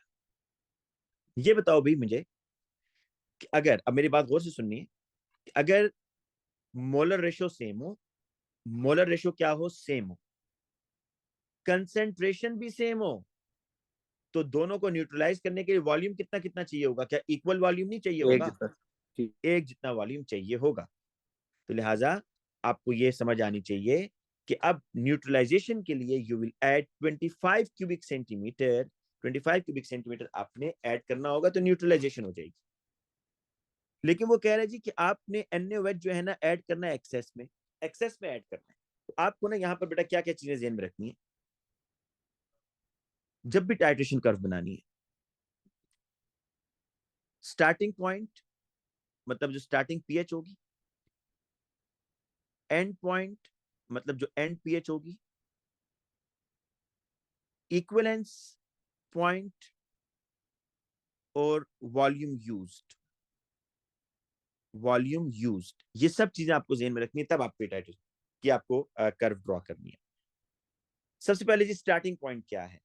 देखो अभी आपने NaOH ऐड नहीं किया ना, NaOH ऐड करने से पहले फ्लास्क के अंदर एसिड था। एसिड कौन सा है? एसिड है HBr, क्योंकि अभी आपको पीएच निकालना नहीं सिखाया गया, वो A2 में है। तो आप बस यही कॉन्सेप्ट ध्यान में रखेंगे कि जो स्ट्रॉन्ग एसिड होती है ना उसकी पीएच आपने 2 से कम रखनी होती है। स्ट्रॉन्ग एसिड की पीएच क्या होगी? 2 से कम होगी, 2 या 2 से कम। तो अब बेटा बस यहां से स्टार्ट कर लो। 2 से थोड़ा सा नीचे। और आपको ये पता है कि स्ट्रॉन्ग एसिड बेस, जो स्ट्रॉन्ग एसिड और स्ट्रॉन्ग बेस जो होती है ना बेटा, इसका जो वर्टिकल सेक्शन होता है, अगर आपने मेरा ये लेक्चर नहीं सुना तो काइंडली ये लेक्चर डिटेल में सुन लीजिएगा। वर्टिकल सेक्शन वो कहां से कहां के दरमियान होता है? 3 to 11 इसके दरमियान अपने वर्टिकल सेक्शन यहां पे होगा। अब जरा देखिए मैं क्या करने जा रहा हूं। 25 मैंने वॉल्यूम ऐड करना है, ये 11 हो गया, ये 3 हो गया।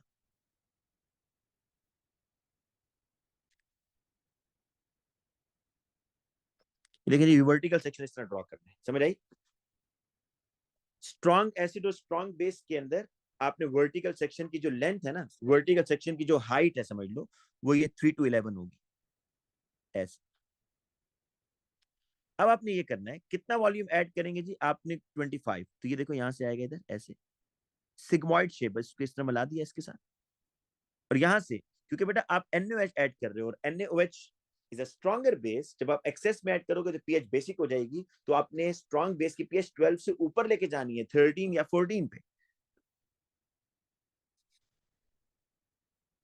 ये 45 क्यूबिक सेंटीमीटर अगर आप ऐड कर रहे हो ना बस यहाँ पर, तो ये बेटा शेप बनेगी इसकी। ये इसको बोलते हैं sigmoid shape. Sigmoid, sigmoid shape है ये, जिसमें वो आपको ये चेक करेगा बेटा, याद रखना, याद रखिएगा कि स्ट्रॉन्ग एसिड स्ट्रॉन्ग बेस में जो आपका इक्विवेलेंस पॉइंट होता है वो 7 पर होता है, पीएच 7 पर। मतलब पीएच, अच्छा इक्विवेलेंस पॉइंट का मतलब ये होता है कि जब आप दो चीजों को, मतलब एसिड और बेस को इक्वी मोलर अमाउंट में मिक्स करते हैं। इक्वी मोलर का मतलब है कि एग्जैक्ट आप एसिड और बेस को इस तरीके से मिक्स करो कि वो मुकम्मल तौर पर न्यूट्रलाइज हो जाए, उसको बोलते हैं इक्विवेलेंस पॉइंट। तो यहां पर याद रखिएगा स्ट्रॉन्ग एसिड स्ट्रॉन्ग बेस के केस में जो इक्विवेलेंस पॉइंट है वो 7 होता है। मैं आपको चले इसका फॉर्मूला बताता हूं, फिर आपको याद रहेगा। 3 से 11 मिड पॉइंट क्या आ रहा है जी इसका? 4 5 6 7 8 9 10। बेटा मिड पॉइंट 7 आ रहा है ना 3 to 11 का, बोलिएगा। Yes, sir. ये वर्टिकल सेक्शन आता है पता है किसके लिए? स्ट्रॉन्ग एसिड स्ट्रॉन्ग बेस के लिए। अब गौर से सुनने वाली बात है, अगर आप टाइट्रेशन कर रहे हो और वो टाइट्रेशन है आपकी स्ट्रॉन्ग एसिड और वीक बेस के दरमियान, अगर स्ट्रॉन्ग एसिड और वीक बेस है ना बेटा, वीक बेस, तो फिर आपका वर्टिकल सेक्शन 3 से 7 के दरमियान होगा। वर्टिकल सेक्शन कौन सा होगा? 3 से 7 के दरमियान, और फिर मिड पॉइंट इसका 5 बनेगा। अगर बेटा आप टाइट्रेशन कर रहे हो वीक एसिड और स्ट्रॉन्ग बेस की, भाई वीक एसिड और स्ट्रॉन्ग बेस की टाइट्रेशन हो रही है, वीक एसिड और स्ट्रॉन्ग बेस, तो फिर जो आपका वर्टिकल सेक्शन होगा वो 7 से 11 के दरमियान 9 आपका मिड पॉइंट, और वर्टिकल सेक्शन 7 से 11 के दरमियान होगा। लेकिन स्ट्रॉन्ग एसिड स्ट्रॉन्ग बेस के लिए 3 to 11। अब जरा अगला खुद करें ना, अगला बिल्कुल वैसे ही है, यहाँ भी 1 to 1 रेशियो है बेटा, तो जितना वॉल्यूम HBr का होगा ना उतना ही वॉल्यूम इसका। वैसे आपको एक फॉर्मूला बताऊं, ये फॉर्मूला भी आप यूज कर सकते हो भाई, M1 V1 over N1 is equal to M2 V2 over N2। ये फॉर्मूला पता है? पहले इसका सुना हुआ या नहीं सुना हुआ भाई? Yes, sir. O levels में था ये. अब मैं आपको ये फॉर्मूला समझा भी देता हूँ, अगर कभी वैल्यूज थोड़ी सी अजीब गरीब आ जाए तो फिर आपने ये फॉर्मूला कैसे यूज करना है। पहले तो आप रिएक्शन लिखोगे ना, NH3 plus HBr, it gives NH4 positive और ये Br माइनस। NH4 इकट्ठा लिख सकते हो, अमोनियम ब्रोमाइड, कोई फर्क नहीं है, 1 to 1 रेशियो है जी। अब ये M जो होता है ना, दिस इज कंसेंट्रेशन, आप एक अमोनिया के लिए फिक्स कर लो और एक दूसरी साइड HBr के लिए। देखो अमोनिया की कंसेंट्रेशन क्या है भाई? अमोनिया की कंसेंट्रेशन 0.1, तो मैं वैल्यूज पुट कर रहा हूं बस इस फॉर्मूले में, 0.1 आ जाएगा। अमोनिया का कितना वॉल्यूम आपने ऐड करना है ये आपको नहीं पता ना, तो ये V1 ऐसे लिख दो। N1 पता है क्या है? Number of moles in equation. Equation में कितने मोल है भाई अमोनिया के? एक, तो यहाँ 1 लिख दो, is equal to second part M2 V2 N2। M2 में आओ, HBr की कंसेंट्रेशन कितनी है जी? 0.1 है। वॉल्यूम कितना है जी? HBr का 25 है, और number of moles of HBr in the equation वो 1 है। तो आप देखो V1 निकालोगे तो आपके पास वही 25 आएगा। लेकिन एक जुबानी मेथड है जो मैंने आपको बताया कि अगर 1:1 रेशियो है, कंसेंट्रेशन सेम है, तो इक्वल वॉल्यूम आपने सेम यूज करना है। तो V1 आप निकालोगे, V1 इज द 25।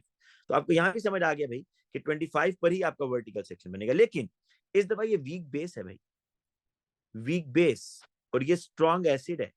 आपको पता है स्ट्रॉन्ग एसिड तो पीएच 2 या 2 से कम, वीक बेस की पीएच जो है ना वो 8 to 12 के दरमियान होती है। वीक एसिड की पीएच 8 से 12 के दरमियान होती है। स्ट्रॉन्ग एसिड की जो, स्ट्रॉन्ग बेस की जो पीएच है वो अबव 12 होती है, अबव 12। अब आपको ये करना है यहाँ पर अगेन 25 पर ही, लेकिन अब वीक एसिड और स्ट्रॉन्ग बेस है, सॉरी स्ट्रॉन्ग एसिड और वीक बेस है, ये वाला पार्ट है। देखें ये आपने बनाना है अब वर्टिकल सेक्शन 3 to 7 के दरमियान। ये 3 है, ये 7 है, ये बना। बस पीएच आपने क्योंकि स्ट्रॉन्ग है बेटा यहां से स्टार्ट कर दिया ऐसे करके, सर और 1 मिनट, सिर्फ 1 मिनट। और ये आपने जो अमोनिया है क्योंकि एक्सेस में ऐड करना है, तो ये आप बेटा बस 8 से ऊपर ले जाओ। जी बेटा बोलो। जी सर, तो हम डिफरेंशिएट किस तरह करेंगे कि आपके पास स्ट्रॉन्ग एसिड स्ट्रॉन्ग बेस है, वीक एसिड स्ट्रॉन्ग बेस है, वीक तो ये बेस? तो आपको बेटा याद रखना है, अमोनिया इज अ वीक बस बेस, ये तो प्रॉपर्टीज याद याद रखनी है। आपको भाई। ठीक हो। इसमें जो ग्रुप 1 के मेटल हाइड्रोक्साइड होते हैं ना, सुन लो, जो ग्रुप 1 के मेटल हाइड्रोक्साइड है अल्कलीज, वो स्ट्रॉन्ग एसिड है, वो स्ट्रॉन्ग बेस है, इस तरह NaOH KOH। अच्छा ग्रुप 2 वाले भी ना, ग्रुप 2 वालों को भी अगर वो आपसे पूछ रहा है बेरियम हाइड्रोक्साइड, कैल्शियम हाइड्रोक्साइड, ये हाइड्रोक्साइड की सॉल्युबिलिटी डाउन द ग्रुप बढ़ रही होती है ना, तो ग्रुप 2 मेटल हाइड्रोक्साइड भी स्ट्रॉन्ग बेस में आप कंसिडर कर लोगे। लेकिन अगर अमोनिया आ रहा है तो वो वीक बेस है। इसी तरीके से अगर ऑर्गेनिक एसिड आ रहे हैं, ऑर्गेनिक एसिड, तो वो भी बेटा क्या होंगे? वीक एसिड्स होंगे। ठीक है जी, ऑर्गेनिक एसिड और आल्सो वीक एसिड। बेटा आज के hydrogen bromide reacts with propene to form bromoalkane, and ये आपके पास 2 मिथाइल, इसको हम जरा इसका स्ट्रक्चर देख लेते हैं। ये सेकेंडरी हाइड्रोजन एल्केन उसने बनाया हुआ है बेटा, CH3 CH जी। ये आपका है 2 ब्रोमोप्रोपेन। ठीक है जी, दिस इज 2 ब्रोमोप्रोपेन। तो ये कह रहा है HBr का प्रोपीन से रिएक्शन हो रहा है, एक 1 ब्रोमोप्रोपेन बन रहा है और एक 2 ब्रोमोप्रोपेन बन रहा है। Complete the diagram to show the mechanism of the reaction of HBr and propene to form the major product. Include charges, dipole, lone pair and curly arrows. ठीक है, अब जिसकी जरा डिटेल हम देखते हैं इसमें कि करना क्या चाह रहा है। आपने ना इस प्रोपीन के अंदर एडिशन करवानी है। आपको पता है कि ये एक अनसिमेट्रिकल एल्कीन है। अनसिमेट्रिकल एल्कीन मीन कि आप अगर इसको दरमियान से कट करें डबल बॉन्ड से, तो ये 2 इक्वल पार्ट में डिवाइड नहीं हो रहा। और जब अनसिमेट्रिकल एल्कीन में आप एडिशन करवाते हैं ना बेटा, तो उसमें आपके पास एक से ज्यादा प्रोडक्ट बन सकते हैं। मतलब कैसे कि जो HBr है ना, इसमें अब ऑप्शन है कि H इधर चला जाए, Br इधर चला जाए, मतलब ये बन जाएगा 2 ब्रोमो। लेकिन ये पॉसिबिलिटी भी है कि आपका जो ब्रोमीन है वो कार्बन 1 पे चला जाए, हाइड्रोजन कार्बन 1 और हाइड्रोजन कार्बन 2 पे चला जाए। 1 ब्रोमो भी बन सकता है, 2 ब्रोमो भी। अब आपने देखना है कि मेजर कौन सा बनेगा। तो आपको मेजर प्रोडक्ट बनाने के लिए एक हिंट दिया था, एक क्विक स्टेटमेंट याद करवाई थी, मार्कोनिकॉफ रूल। ये आपको कम से कम ये बता देता है कि मेजर बनेगा कौन सा। रीजन पर बाद में जाएंगे कि रीजन क्या है। तो अगर आप मार्कोनिकॉफ रूल को बेटा ज़हन में ले आए कि अनसिमेट्रिकल एल्कीन में अगर आपने एडिशन करनी है, तो जो नेगेटिव पार्ट होता है ना आपके मॉलिक्यूल का, नेगेटिव पार्ट, वो बेटा उस कार्बन पर जाएगा जिसके पास हाइड्रोजन कम है, मतलब इधर जाएगा। और जो पॉजिटिव पार्ट है वो उस, बेटा माइक ऑफ कर दें, पॉजिटिव पार्ट उस कार्बन पर जाएगा which has more number of hydrogen. अब देखना जी कि हम क्योंकि मेजर बनाना चाह रहे हैं ना, तो आपको याद होना चाहिए कि major product according to Markovnikov rule बनता है। मार्कोनिकॉफ रूल के अकॉर्डिंग तो कार्बन नंबर 2 पर लेस हाइड्रोजन है तो Br कार्बन 2 पर लेके जाओ, और कार्बन 1 पर मोर हाइड्रोजन है तो हाइड्रोजन को कार्बन 1 पर लेके जाओ। तो आपके पास अब ये बनेगा। अच्छा, आपने यहाँ पर बेटा तो वो करने हैं उसके, मतलब मैकेनिज्म सारा शो करना है। तो अब मैकेनिज्म बेटा स्टार्ट करते हैं। मैकेनिज्म में आपको डायपोल बनानी थी। ये Br negative, hydrogen positive. Nucleophile कौन है इसमें? Alkene is the nucleophile. तो बेटा ये न्यूक्लियोफाइल अटैक करेगा इस पॉजिटिवली चार्ज हाइड्रोजन पर, और hydrogen bromine bond breaks heterolytically. और अभी आपको एक बात बता चुका हूं कि मार्कोनिकॉफ रूल के अकॉर्डिंग इस हाइड्रोजन को किस कार्बन पर जाना है? कार्बन नंबर 1 पर जाना है। तो अब आप बेटा यहां पर एक इंटरमीडिएट बनाएंगे, CH3।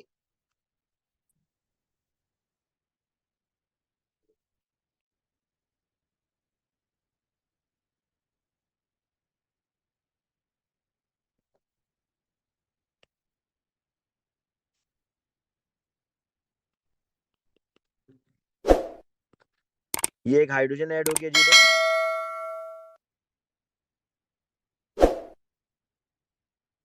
ये देखिए, मैं भी आपको समझाता हूँ क्या हुआ है। असल में बेटा ये जो बॉन्ड था ना, एक जो ब्लू कलर से मैं शो करता हूँ, चले ये बॉन्ड इधर आ गया जी, ये बॉन्ड, ठीक है। और ये जो हाइड्रोजन था ना, ये हाइड्रोजन कार्बन नंबर 1 पर आ गया है। तो आप ये देख लो कि जो कार्बन नंबर 2 था, कार्बन नंबर 2 का एक इलेक्ट्रॉन इस हाइड्रोजन के पास आ गया है। ये जो हाइड्रोजन है ना, ये जो मैं डॉट लगा रहा हूँ, ये असल में डॉट इस हाइड्रोजन का नहीं है, ये कार्बन नंबर 2 का इलेक्ट्रॉन है। तो लॉस ऑफ इलेक्ट्रॉन कार्बन 2 का हुआ ना, कार्बन 2 से एक इलेक्ट्रॉन हाइड्रोजन के पास चला गया। और अब ये कार्बोकेटाइन बना है। ये कौन सा कार्बोकेटाइन है? This is secondary carbocation. आप देख सकते हो कि इस पॉजिटिवली चार्ज कार्बन के साथ 2 अल्काइल ग्रुप्स हैं और एक हाइड्रोजन है। तो ये आपका सेकेंडरी कार्बोकेटाइन है। अच्छा देखो, अगर मैं यहीं यहीं से देखता तो मुझे यहां से भी समझ आ जानी थी। मैं आपको यहां से ही बताता हूँ। ये है ना, ये 2 ब्रोमोप्रोपेन है। बेटा 2 ब्रोमोप्रोपेन जब आप बनाएंगे ना, अब नेक्स्ट स्टेप में होगा ये, चले मैं पहले इसको कंप्लीट कर लेता हूँ, कि ब्रोमाइड का लोन पेयर इस पॉजिटिवली चार्ज कार्बन के ऊपर अटैक करेगा। अब न्यूक्लियोफाइल आपका ब्रोमाइड है, वो पॉजिटिवली चार्ज कार्बन पर अटैक करेगा, तो ये आपका प्रोडक्ट बेटा बन गया इधर 2 ब्रोमोप्रोपेन। ठीक है जी। अब देखिए, आप इसको जुबानी भी थिंकिंग प्रोसेस आपको बता रहा हूँ, कि अगर वो कहे ना कि 2 ब्रोमोप्रोपेन और 1 ब्रोमोप्रोपेन में ज्यादा स्टेबल कौन है, तो आप 2 ब्रोमोप्रोपेन में कार्बन ब्रोमीन बॉन्ड तोड़ें तो आपको पता चल जाएगा, अच्छा पॉजिटिव चार्ज यहां पर आ रहा है। 1 ब्रोमोप्रोपेन के अंदर भी, 1 ब्रोमोप्रोपेन के अंदर भी आप पॉजिटिव कार्बन ब्रोमीन बॉन्ड तोड़ें तो आपको पता चल जाएगा पॉजिटिव चार्ज इधर आ रहा है। तो आप बड़े आसानी से आइडेंटिफाई कर सकते हैं यहाँ पर कि जो स्टेबल कार्बोकेटाइन है वो कहां पर है।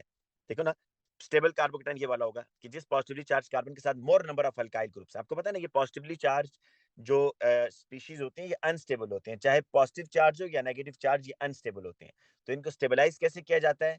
अब अगर कोई कार्बोकेटाइन बना हुआ है तो उसके साथ जो अल्काइल ग्रुप्स होते हैं ना बेटा, अल्काइल ग्रुप्स की नेचर होती है इलेक्ट्रॉन डोनेटिंग। तो ये अल्काइल ग्रुप अपने इलेक्ट्रॉन डोनेट करेंगे इस पॉजिटिवली चार्ज कार्बन को, और इस पॉजिटिवली चार्ज कार्बन के ऊपर जो पॉजिटिव चार्ज है उसकी इंटेंसिटी को कम करेंगे, मिनिमाइज करेंगे। तो alkyl groups electron donating groups होते हैं, और इलेक्ट्रॉन डोनेटिंग ग्रुप्स होने की वजह से ये पॉजिटिवली चार्ज कार्बन के ऊपर पॉजिटिव चार्ज को कम करते हैं। अगर आप मार्क्स स्कीम में देखेंगे तो यही जो इलेक्ट्रॉन डोनेटिंग ग्रुप है, इसी के लिए वो एक और वर्डिंग यूज कर रहा होता है बेटा, जिसको वो कहता है कि पॉजिटिव इंडक्टिव इफेक्ट। तो ये एक ही बात है कि आप कहेंगे कि सेकेंडरी कार्बोकेटाइन में, अगर मैं ये कहूँ ना कि सेकेंडरी कार्बोकेटाइन में more alkyl groups which are electron donating, and due to which the positive charge on carbon will decrease, जो पॉजिटिव चार्ज है वो कम हो जाएगा। इसी को वो दूसरे अल्फाज में ये कहता है कि सेकेंडरी कार्बोकेटाइन में मोर पॉजिटिव इंडक्टिव इफेक्ट है। पॉजिटिव इंडक्टिव इफेक्ट का मतलब होता है कि मोर इलेक्ट्रॉन डोनेटिंग ग्रुप्स। देखो ना, अगर एक ग्रुप इलेक्ट्रॉन डोनेट कर रहा है ना, तो इसको वो कहता है कि ये पॉजिटिव इंडक्टिव इफेक्ट है। तो आप जो सी मर्जी वर्डिंग यूज कर दे, फर्क नहीं पड़ता। पहले तो बेटा 4 नंबर आपको इस मैकेनिज्म के मिलेंगे, लेकिन आप एरोस देख लो कि आपने कौन कौन से एरोस बेटा ड्रॉ करने हैं। ये न्यूक्लियोफाइल एल्कीन, यहां से एरो जाएगा पॉजिटिवली चार्ज हाइड्रोजन पर और हाइड्रोजन ब्रोमीन बॉन्ड हेटेरोलिटिकली टूटेगा। अच्छा, अब जब कार्बोकेटाइन बनेगा ना, तो ये चीज बहुत लाजमी है कि आप कार्बन के ऊपर कंप्लीट पॉजिटिव चार्ज डालो, उसको कार्बोकेटाइन बनाकर दिखाओ कि ये कार्बोकेटाइन है। और कौन सा कार्बोकेटाइन है? This is secondary carbocation. ठीक है। अच्छा बेटा, अगर प्राइमरी कार्बोकेटाइन जो है ना, दिस इज अनस्टेबल, ये अनस्टेबल होता है। अगर लेकिन बनेगा ये भी, आपको मैं चलने ये भी बता देता हूँ कि प्राइमरी में क्या होगा। ये देखिएगा बेटा, ये इस तरह है ना, CH3 CH double bond CH2।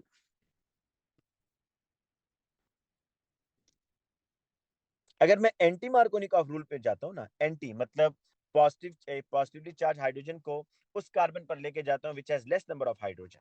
अगर एंटी मार्कोनिकॉफ प्रोडक्ट हम बनाए तो ये बनेगा जी फिर आपके पास, ये देखो, प्राइमरी कार्बोकेटाइन।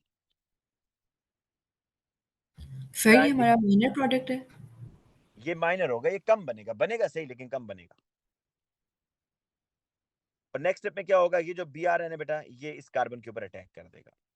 अब देखो ये क्यों कम बनेगा भाई, ये इसलिए कम बनेगा कि रिएक्शन मिक्सचर में जब ये रिएक्शन हो रहा होगा तो इस रिएक्शन के अंदर ये जो कार्बोकेटाइन बन रहा है ये अनस्टेबल है, तो रिएक्शन कभी भी नहीं चाहेगा भाई कि वो किसी ऐसे मैकेनिज्म को फॉलो करे जिसमें कोई अनस्टेबल चीज बन रही है।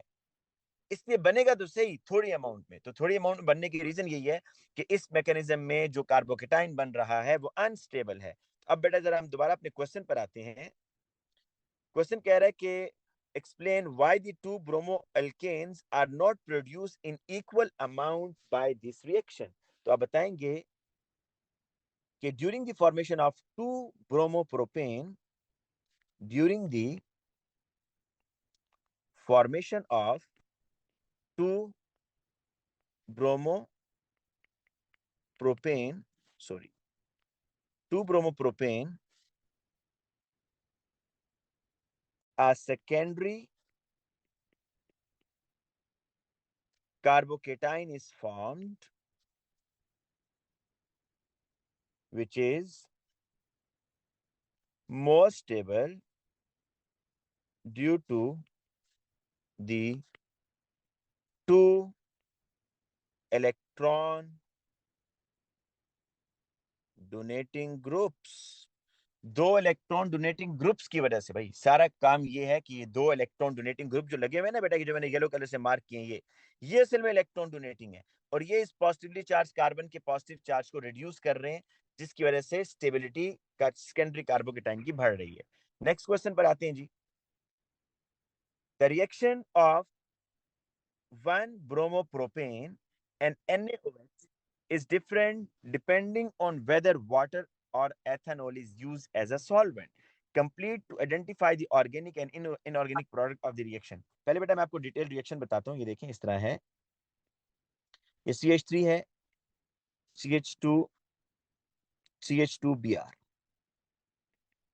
जब आप बेटा लेते हैं ना एक्वस NaOH, जब आप क्या लेते हो एक्वस NaOH, तो याद रखना ये स्टेटमेंट लिख लो अगर नहीं लिखी हुई पहले, कि aqueous metal hydroxide favours the substitution reaction, nucleophilic substitution reaction.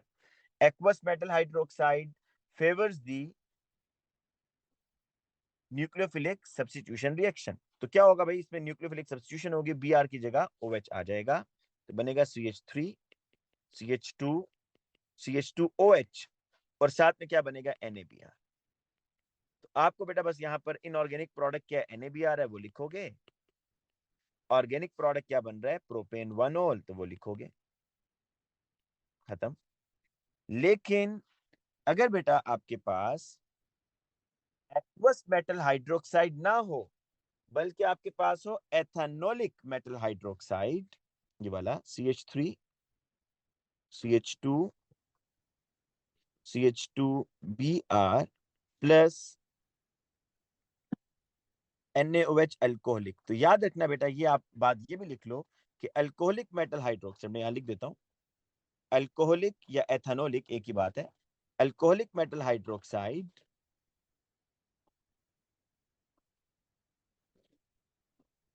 favors the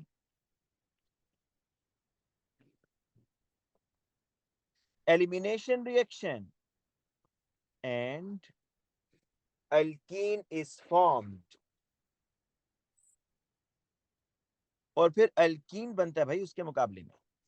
देखो अब क्या होगा इसमें, अगर आपको याद हो मैंने आप लोगों को इसका बेटा मैकेनिज्म भी करवाया होगा, अगर कहते हैं तो दोबारा भी बता देता हूं ताकि याद आ जाए। ये देखें,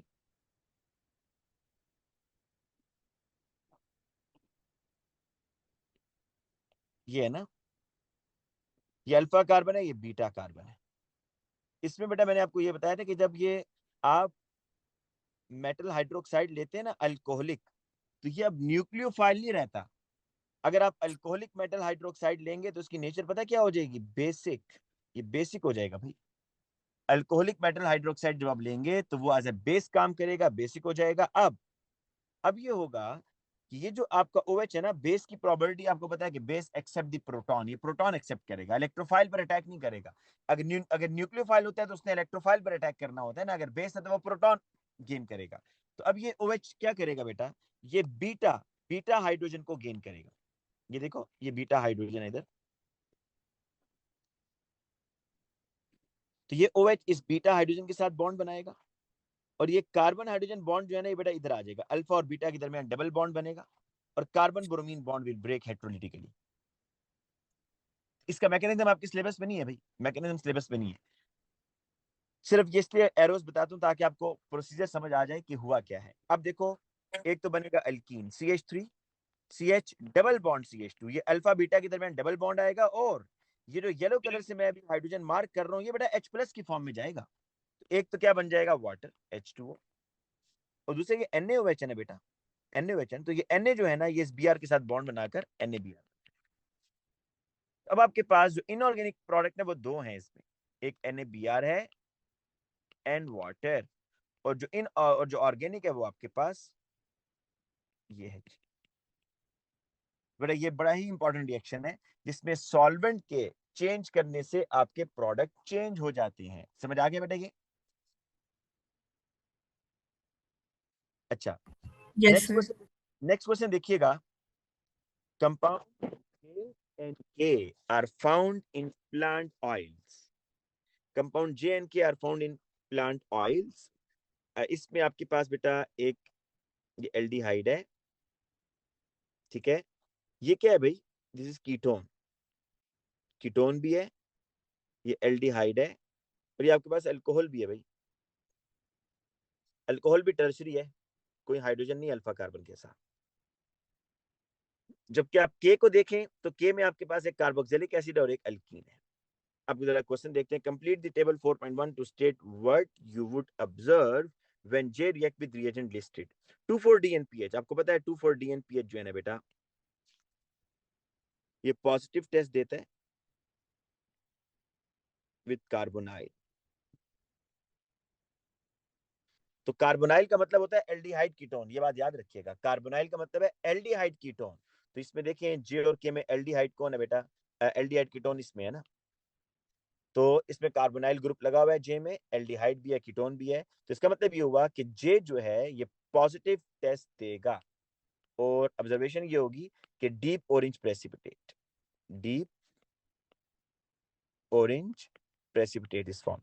टॉलेंस रिएजेंट, टॉलेंस रिएजेंट जो है ना आपको याद रखना चाहिए, ये एल्डिहाइड के साथ पॉजिटिव टेस्ट देता है, ठीक है। ये अब बातें याद रखनी है कि it gives positive test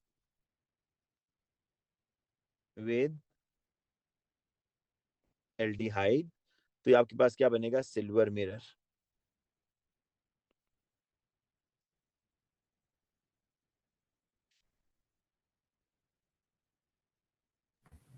sir हम ग्रे प्रेसिपिटेट भी लिख सकते हैं यहाँ पे। जी बेटा, आप ग्रे प्रेसिपिटेट लिख सकते हैं, बिल्कुल लिख सकते हैं। सिल्वर प्रेसिपिटेट भी लिख सकते हैं। सोडियम मेटल, बेटा देखें जी, सोडियम मेटल जो है वो ये है, अल्कोहल के साथ रिएक्शन करता है जी। आपको पता है ना, अल्कोहल्स जो है, चलें ये भी जरा बेटा नोट कर लें कि अल्कोहल्स जो है रिएक्ट्स विद सोडियम मेटल, क्या मेटल हाइड्रोक्साइड से भी रिएक्शन करेंगे? नहीं सर। नहीं करेंगे। ये डिफरेंस याद रखिएगा। Alcohols do not react with metal hydroxide से नहीं करते। बेटा अब मेटल के साथ रिएक्शन करेंगे, Na इस H को रिप्लेस करेगा, H2 गैस निकलेगी, तो फिजिंग होगी। गैस की वजह से सॉल्यूशन में फिजिंग होगी, या इफर्विसेंस या फिजिंग या बबलिंग, तो कुछ भी लिख देंगे। अब आपने ऑब्जर्वेशन लिखनी है। अच्छा, जे ये has bubbles too. Of hydrogen gas है। आपको आपको आपको ये नहीं लिखना कि हाइड्रोजन गैस, क्योंकि बेटा आप तो ऑब्जर्वेशन कर रहे हैं ना, वो तो टेस्टिंग से पता चलेगा कि हाइड्रोजन गैस है या नहीं है। तो आपने सिर्फ लिखनी है फिजिंग, लेकिन हो रही है हाइड्रोजन गैस की वजह से है। Okay sir. अच्छा, अब आगे आ जाए। जे हैज टू ऑप्टिकल आइसोमर्स। अच्छा, जे में ऑप्टिकल आइसोमर का मतलब है कि इसमें कायरल कार्बन है, और बिल्कुल ये आपको नजर आ रहा होगा बेटा, this is the chiral carbon. ये इसके साथ एक एल्डिहाइड है, मिथाइल है, OH, और यहाँ पर कीटोन है। तो इसका 3 डायमेंशनल स्ट्रक्चर का मतलब ये होता है कि आपने डॉटेड, वेज और प्लेन लाइन से, तो बेटा सेंटर में कार्बन है ना, तो इसको ऐसे कर लिया करो। देखो पहले, अभी ग्रुप छोड़ो, पहले आपको 3D बनाना है ऐसे करके। तो 3D आज के बाद ऐसे बनाया करो, ठीक है। 2 प्लेन लाइन का मतलब है कि ये एटम्स ऑन स्क्रीन है। ये जो वेज मैंने बनाया है ना बेटा, ये जो वेज है ये थिक सा, इसका मतलब है कि ये एटम आपकी तरफ होगा, ये टुवर्ड्स यू है। और जो डॉटेड लाइन होगी, इसका मतलब है कि ये इनसाइड द स्क्रीन है, स्क्रीन के अंदर है। अब आपको मर्जी है भाई, आप जो सा मर्जी ग्रुप जहां पर लगाओ, इसी पोजीशन को फॉलो कर लो। CHO है एक,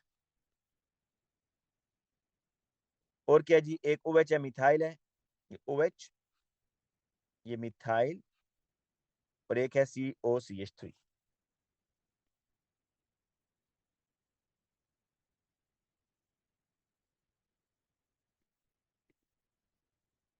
ये जी। अच्छा, इसका मिरर इमेज बनाना है जी अब आपने, ये देखिएगा। अच्छा, उसी तरीके से मेरा 2 प्लेन लाइन आपने शो करनी है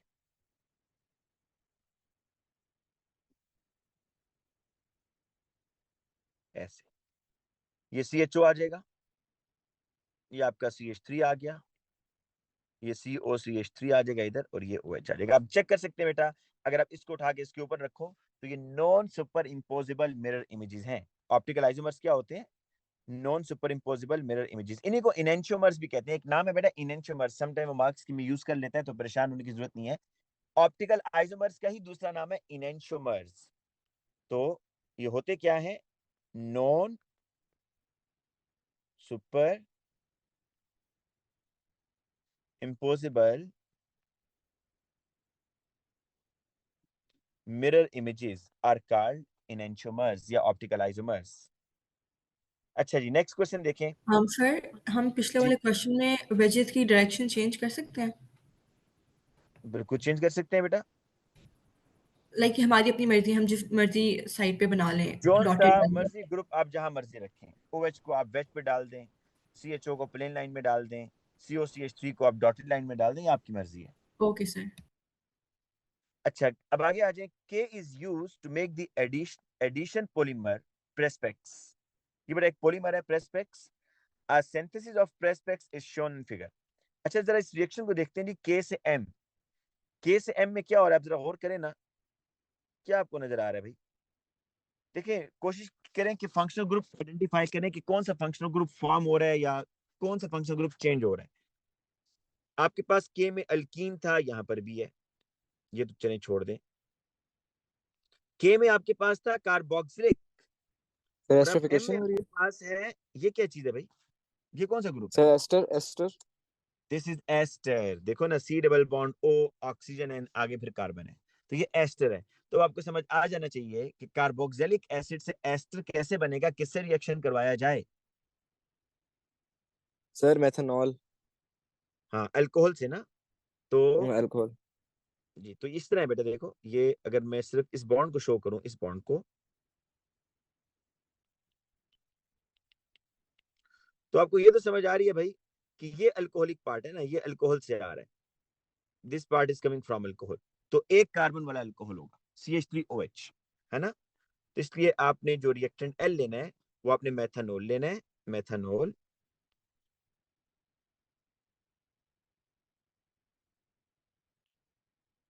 और ये होगा जी कार्बोक्सिलिक से OH और अल्कोहल से H निकल जाएगा ऐसे करके, ये देखिए, तो ये बनेगा जी, ठीक है। और फिर नेक्स्ट स्टेप में क्या हो रहा है, ये प्रेसपेक्स पॉलीमर बन रहा है। देखो पॉलीमर जब भी बनेगा, अगर एडिशनल पॉलीमराइजेशन की बात हो रही है तो वो जो डबल बॉन्ड है वो सिंगल बॉन्ड में चला जाएगा, ठीक है। तो आपने इसका अगर प्रेसपेक्स का स्ट्रक्चर बनाना है तो आप इस तरह करो, ये स्क्वायर ब्रैकेट्स दोनों साइड पर लगाओ और इसमें 2 कार्बन हैं दरमियान में, उनका सिंगल बॉन्ड रखोगे बेटा, और पहले वाले कार्बन पर 2 हाइड्रोजन आ जाएंगे और जो दूसरा कार्बन है उस पर COOCH3 और यहाँ क्या आ जाएगा CH3, ये आ गया जी, ये आपके पास प्रेसपेक्स है। तो identify the L, state the condition required for the reaction 1। तो बेटा एल तो आपको समझ आ गया होगा, एल मैंने आपको बताया कि दिस इज मेथानॉल, या मेथानॉल है क्योंकि एस्टरिफिकेशन हो रही है ना, तो CH3OH। और कंडीशन क्या होता है जी एस्टरिफिकेशन के लिए, कंडीशन ये होती है कि आप सर एक तो कंसंट्रेटेड। कैटलिस्ट यूज करते हैं, एक तो आप कैटलिस्ट यूज करते हैं सल्फ्यूरिक एसिड, ठीक है, और हीट करते हैं बेटा, हीट। तो यहाँ पर आपने ये कहना है कि जी बेटा,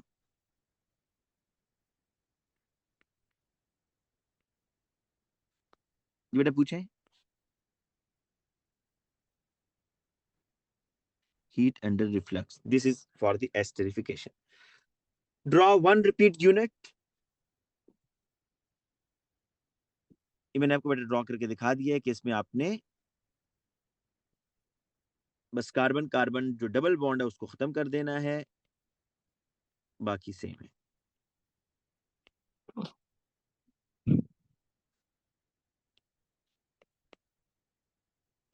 ये जी, अच्छा, use the information from the table sir 4.2 to, जी बेटा क्या कहता है?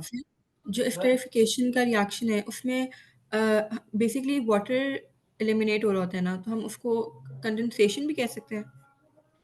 अच्छा पहली बात तो ये है कि कंडेंसेशन उस रिएक्शन को नहीं कहते जिसमें वाटर एलिमिनेट हो।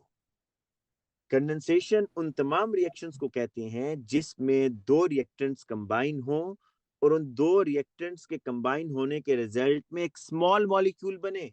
वो वाटर भी हो सकता है, वो HCl भी हो सकता है, वो अमोनिया भी हो सकता है, कुछ भी हो सकता है। लेकिन अगर एक रिएक्शन हो रहा है और उस रिएक्शन के रिजल्ट में एक स्मॉल मॉलिक्यूल एलिमिनेट हो रहा है तो दैट इज कंडेंसेशन। वाटर के साथ उसको खास नहीं करना। और दिस एस्टरिफिकेशन इज कंडेंसेशन, बिल्कुल ये कंडेंसेशन है, क्योंकि अल्कोहल और कार्बोक्सिलिक एसिड बनेंगे तो वाटर बनेगा। Okay sir. अच्छा, use the information from table 4.2 to suggest how the infrared spectra of M and Perspex would differ, explain your answer. अब बेटा देखो M और इसमें अभी डाटा बुकलेट को देखने की जरूरत ही नहीं है, सिर्फ ये देखो कि M के अंदर और इस प्रेसपेक्स के अंदर ऐसा कौन सा फंक्शनल ग्रुप है जो डिफर कर रहा है, बस उसकी सर इंग्लिश C में डबल बॉन्ड C। हाँ एल्कीन वाला। आप देखो ना कि यहाँ पर बेटा आपको कार्बन कार्बन डबल बॉन्ड की पीक मिलेगी, एल्कीन M, M इज यार जोहर एल्कीन पढ़ूं तो M। समूह। जी बेटा, वाली बाउंड है में अच्छा, जबकि जो प्रेसपेक्स है उसके अंदर आपको कार्बन कार्बन डबल बॉन्ड की पीक नहीं मिलेगी। तो आप जरा देख लो यहाँ पर, हाँ उसने यहाँ पर हमें कोई रेंज का कहा है कि आपने, बल्कि हाँ उसने कहा कि टेबल 4.2 को यूज करो ना, तो आपको रेंज लिखनी होगी। इस 4.2 में देखो भाई, कार्बन कार्बन डबल बॉन्ड ये एल्कीन्स है। अच्छा, एरोमेटिक कंपाउंड्स वो होते हैं जिसमें, ये A2 में आप पढ़ोगे बेंजीन रिंग, जिसमें इस तरह का बेंजीन हो, इसको एरोमेटिक कंपाउंड कहते हैं। तो देखो जी एल्कीन के अंदर कार्बन कार्बन डबल बॉन्ड है, तो इसका मतलब ये हुआ कि जो M होगी ना M, उसमें आपको इस एरिया में पीक दिखेगी 1500 से 1680 पर सेंटीमीटर, यूनिट लाजमी लिखनी है, जबकि प्रेसपेक्स में नहीं मिलेगी। तो ये आप यहाँ लिख दोगे बस कि प्रेसपेक्स जो पॉलीमर है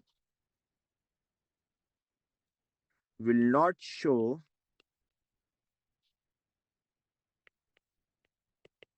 absorption peak at 1500 to 1680 पर सेंटीमीटर। अच्छा, नेक्स्ट क्वेश्चन पर आते हैं। नेक्स्ट पार्ट जो है, K can be made from propanone in 3-step synthesis। प्रोपानन बेटा ये कीटोन है, अच्छा, अब यहाँ पर मैं बहुत इंपॉर्टेंट बात बताने लगा हूँ।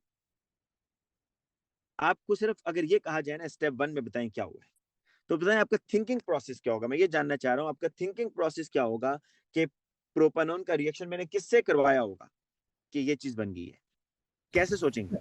सर कार्बन चेन लेंथनिंग हो रही है तो साइनाइड ही होगा। अच्छा, कार्बन चेन लेंथनिंग हो रही है, ठीक है, साइनाइड होगा, तो मैं यहाँ पे केसीएन कह दूं, केसीएन? नहीं सर, इसके अंदर वो HCN होता है, NaCN, और वो कैटलिस्ट होता है NaCN। नहीं वो तो ठीक है, लेकिन आपका रिएजेंट केसीएन होगा या एचसीएन होगा? HCN। कि वो आपको कैसे पता चलेगा? क्योंकि आपने एटम्स काउंट किए होंगे भाई, आपको पता होगा कि देखो जी ये एक हाइड्रोजन एक्स्ट्रा आ रहा है और ये सीएन एक्स्ट्रा आ रहा है, क्या यहाँ पर ये है? कीटोन में तो नहीं था ये। तो लिहाजा ये जो चीजें एक्स्ट्रा आ रही है आपको फौरन समझ आ जाएगा कि HCN के साथ रिएक्शन हुआ है। लेकिन HCN को आप बनाएंगे कैसे? उसके लिए आपको रिएजेंट चाहिए होता है NaCN और H2SO4। तो इसमें NaCN आपका कैटलिस्ट भी होगा। तो ये बेटा NaCN और H2SO4 ये आपके मेन रिएक्टेंट्स होंगे जो आप इसमें रिएक्शन करके क्या बनाएंगे? HCN बनाएंगे। ठीक है, तो ये बेसिकली एडिशन रिएक्शन है ना।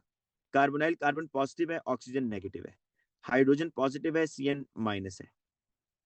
तो ये बेटा ये हाइड्रोजन जो है ना इधर चला जाएगा और CN इधर चला जाएगा, तो ये बन गया। ठीक है, अच्छा स्टेप 2 में देखिए, आपको ये मैंने बार बार बताया कि ये जो आपका CN है ना, CN, इसकी जब हाइड्रोलिसिस होती है तो कार्बोक्सिलिक एसिड बनता है, एसिडिक हाइड्रोलिसिस। अगर ये रिएक्शन याद नहीं है तो देखें, ये रिएक्शन है CH3 CH2 C triple bond N।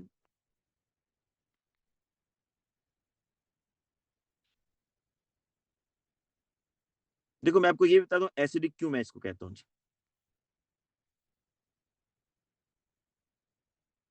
ये जो मैंने दो रेड कलर के बेटा उससे लिखे है ना, एक OH और एक O, दो वाटर के मॉलिक्यूल है, उसमें से क्या होगा, एक जो बेटा OH है ना ये वाला, ये नाइट्रोजन की जगह आ जाएगा, और जो दूसरा O है जो एक मैंने रेड कलर से लिखा है वो कार्बन के ऊपर डबल बॉन्ड बनाएगा,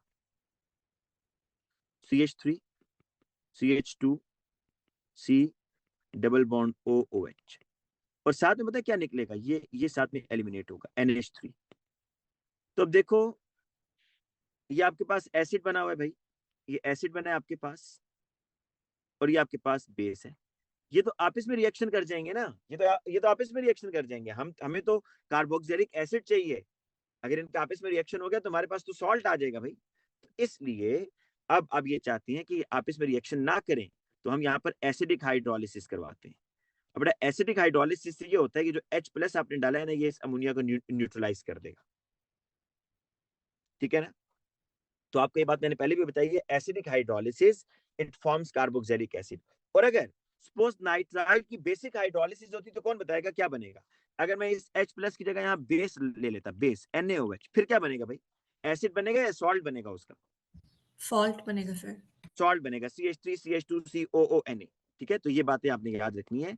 एस्टर में भी ऐसी होता है, एसिडिक हाइड्रोलिसिस बेसिक हाइड्रोलिसिस। तो अब बेटा देखो यहाँ पर ये स्टेप 2 में हो रही है एसिडिक हाइड्रोलिसिस, एसिडिक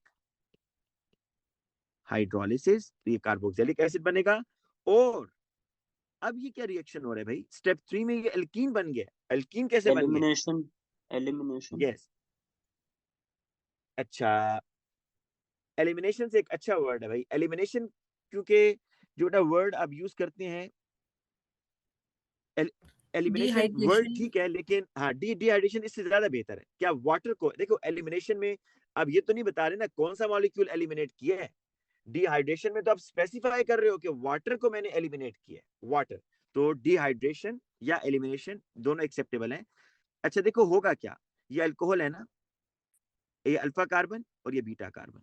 आपको पता है जब डिहाइड्रेशन होती है अल्कोहल की तो अल्फा कार्बन से OH निकालते हैं, बीटा कार्बन से हाइड्रोजन निकालते हैं, और अल्फा बीटा के दरमियान डबल बॉन्ड बनाते हैं। तो मुझे जरा ये बता दो कि एल्कीन बनाने के, हमने आज की क्लास में एल्कीन बनाने के दो मेथड सीखे हैं, जरा जल्दी से अपनी बच्चा बता दे, एल्कीन बनाने के दो मेथड कौन से सीखे भाई हमने? सर एक एलिमिनेशन रिएक्शन से सीखा है। हाँ, एक एलिमिनेशन रिएक्शन से, और वो हेलोजेनो एल्केन के साथ था, halogeno alkane plus ethanolic NaOH, है ना। और जी सर। दूसरा अभी जो हम देख रहे हैं ये डिहाइड्रेशन ऑफ अल्कोहल, जिसमें बेटा आपने अल्फा कार्बन से OH को निकालना है, बीटा कार्बन से हाइड्रोजन को निकालना है, और अल्फा बीटा के दरमियान आप डबल बॉन्ड ड्रॉ करोगे। तो ये बेटा आपका डिहाइड्रेशन। और डिहाइड्रेशन के लिए डिहाइड्रेटिंग एजेंट आप कौन सा यूज करोगे? डिहाइड्रेटिंग एजेंट NaOH है NaOH। कौन कह रहा है NaOH भाई? नहीं सर, H2SO4 H2SO4 का जी सर डायरेक्ट इस्तेमाल कर सकते हैं, या Al2O3 यस, Al2O3 यूज कर सकते हैं या कंसंट्रेटेड सल्फ्यूरिक एसिड। तो बेटा अब इस टेबल हीट को फिल करना करें पड़ता है बस। सर। जी, अब इस टेबल को फिल करें और हीट भी करना है बिल्कुल। अच्छा, जो एल्यूमिना है ना, एल्यूमिना, उसके साथ तो आपने उसको हीट करना है। Identify the reagent use and the type of reaction in each step. Step 1 में मैंने आपको बताया है कि HCN यूज होगा एंड NaCN H2SO4। अच्छा, यहाँ पर NaCN की नेचर ना एज ए कैटलिस्ट भी होगी। और ये टाइप ऑफ रिएक्शन क्या होगा, आप अगर इसका मैकेनिज्म देखें ना बेटा, मैकेनिज्म या ना भी देखें, यहाँ देखेंगे डबल बॉन्ड पहले था और अब डबल बॉन्ड खत्म हो गया है। This is addition reaction. अगर वो टाइप ऑफ मैकेनिज्म पूछता फिर आपने सारा नाम बताना था कि न्यूक्लियोफिलिक एडिशन, लेकिन यहाँ सिर्फ टाइप ऑफ रिएक्शन पूछ रहा है तो एडिशन रिएक्शन। अगर मैकेनिज्म पूछेगा तो आपने साथ नाम भी बताना है कि न्यूक्लियोफिलिक एडिशन, क्योंकि CN पहले स्टेप में CN ऐड हो रहा है, न्यूक्लियोफिलिक एडिशन। अच्छा, स्टेप 2 में देखें, स्टेप 2 में नाइट्राइल कार्बोक्सिलिक एसिड में जा रहे हैं। ठीक है जी, तो इसके लिए रिएजेंट क्या चाहिए होगा? कोई भी एसिड ले सकते हो आप, ये। और hydrolysis, type of reaction is hydrolysis. अच्छा, सब्स्टिट्यूशन भी कह सकते हैं, पता है क्यों? क्योंकि CN को कौन रिप्लेस कर रहा है? कार्बोक्सिलिक, है ना? CN को कार्बोक्सिलिक एसिड रिप्लेस कर रहा है ना, COOH। तो इसको सब्स्टिट्यूशन भी बोल सकते हो। और तीसरे में देखो, वो कह रहा है कि Al2O3 यूज किया है तो डिहाइड्रेशन।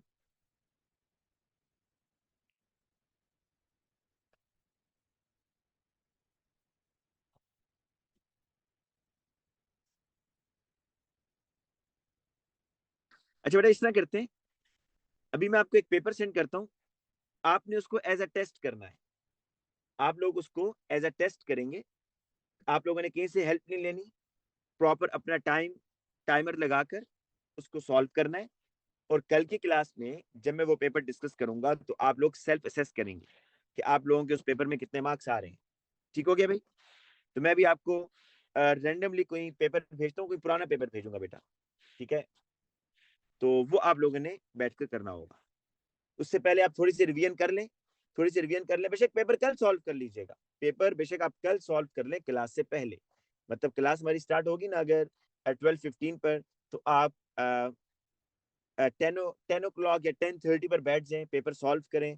और फिर हम जब क्लास लेंगे तो उस पेपर को डिस्कस करेंगे, तो आप साथ साथ उसको मार्क करते जाएंगे। वो मैं कोई ईयरली पेपर ही होगा, ठीक है? लेकिन आपको थोड़ा सा पुराना पेपर दूंगा ताकि उसकी प्रैक्टिस आप लोगों ने ना की हो पहले से। ठीक है, आज बेटा हम थोड़ी सी पहले क्लास खत्म कर रहे हैं, तो आज के लिए इतना काफी है। फिर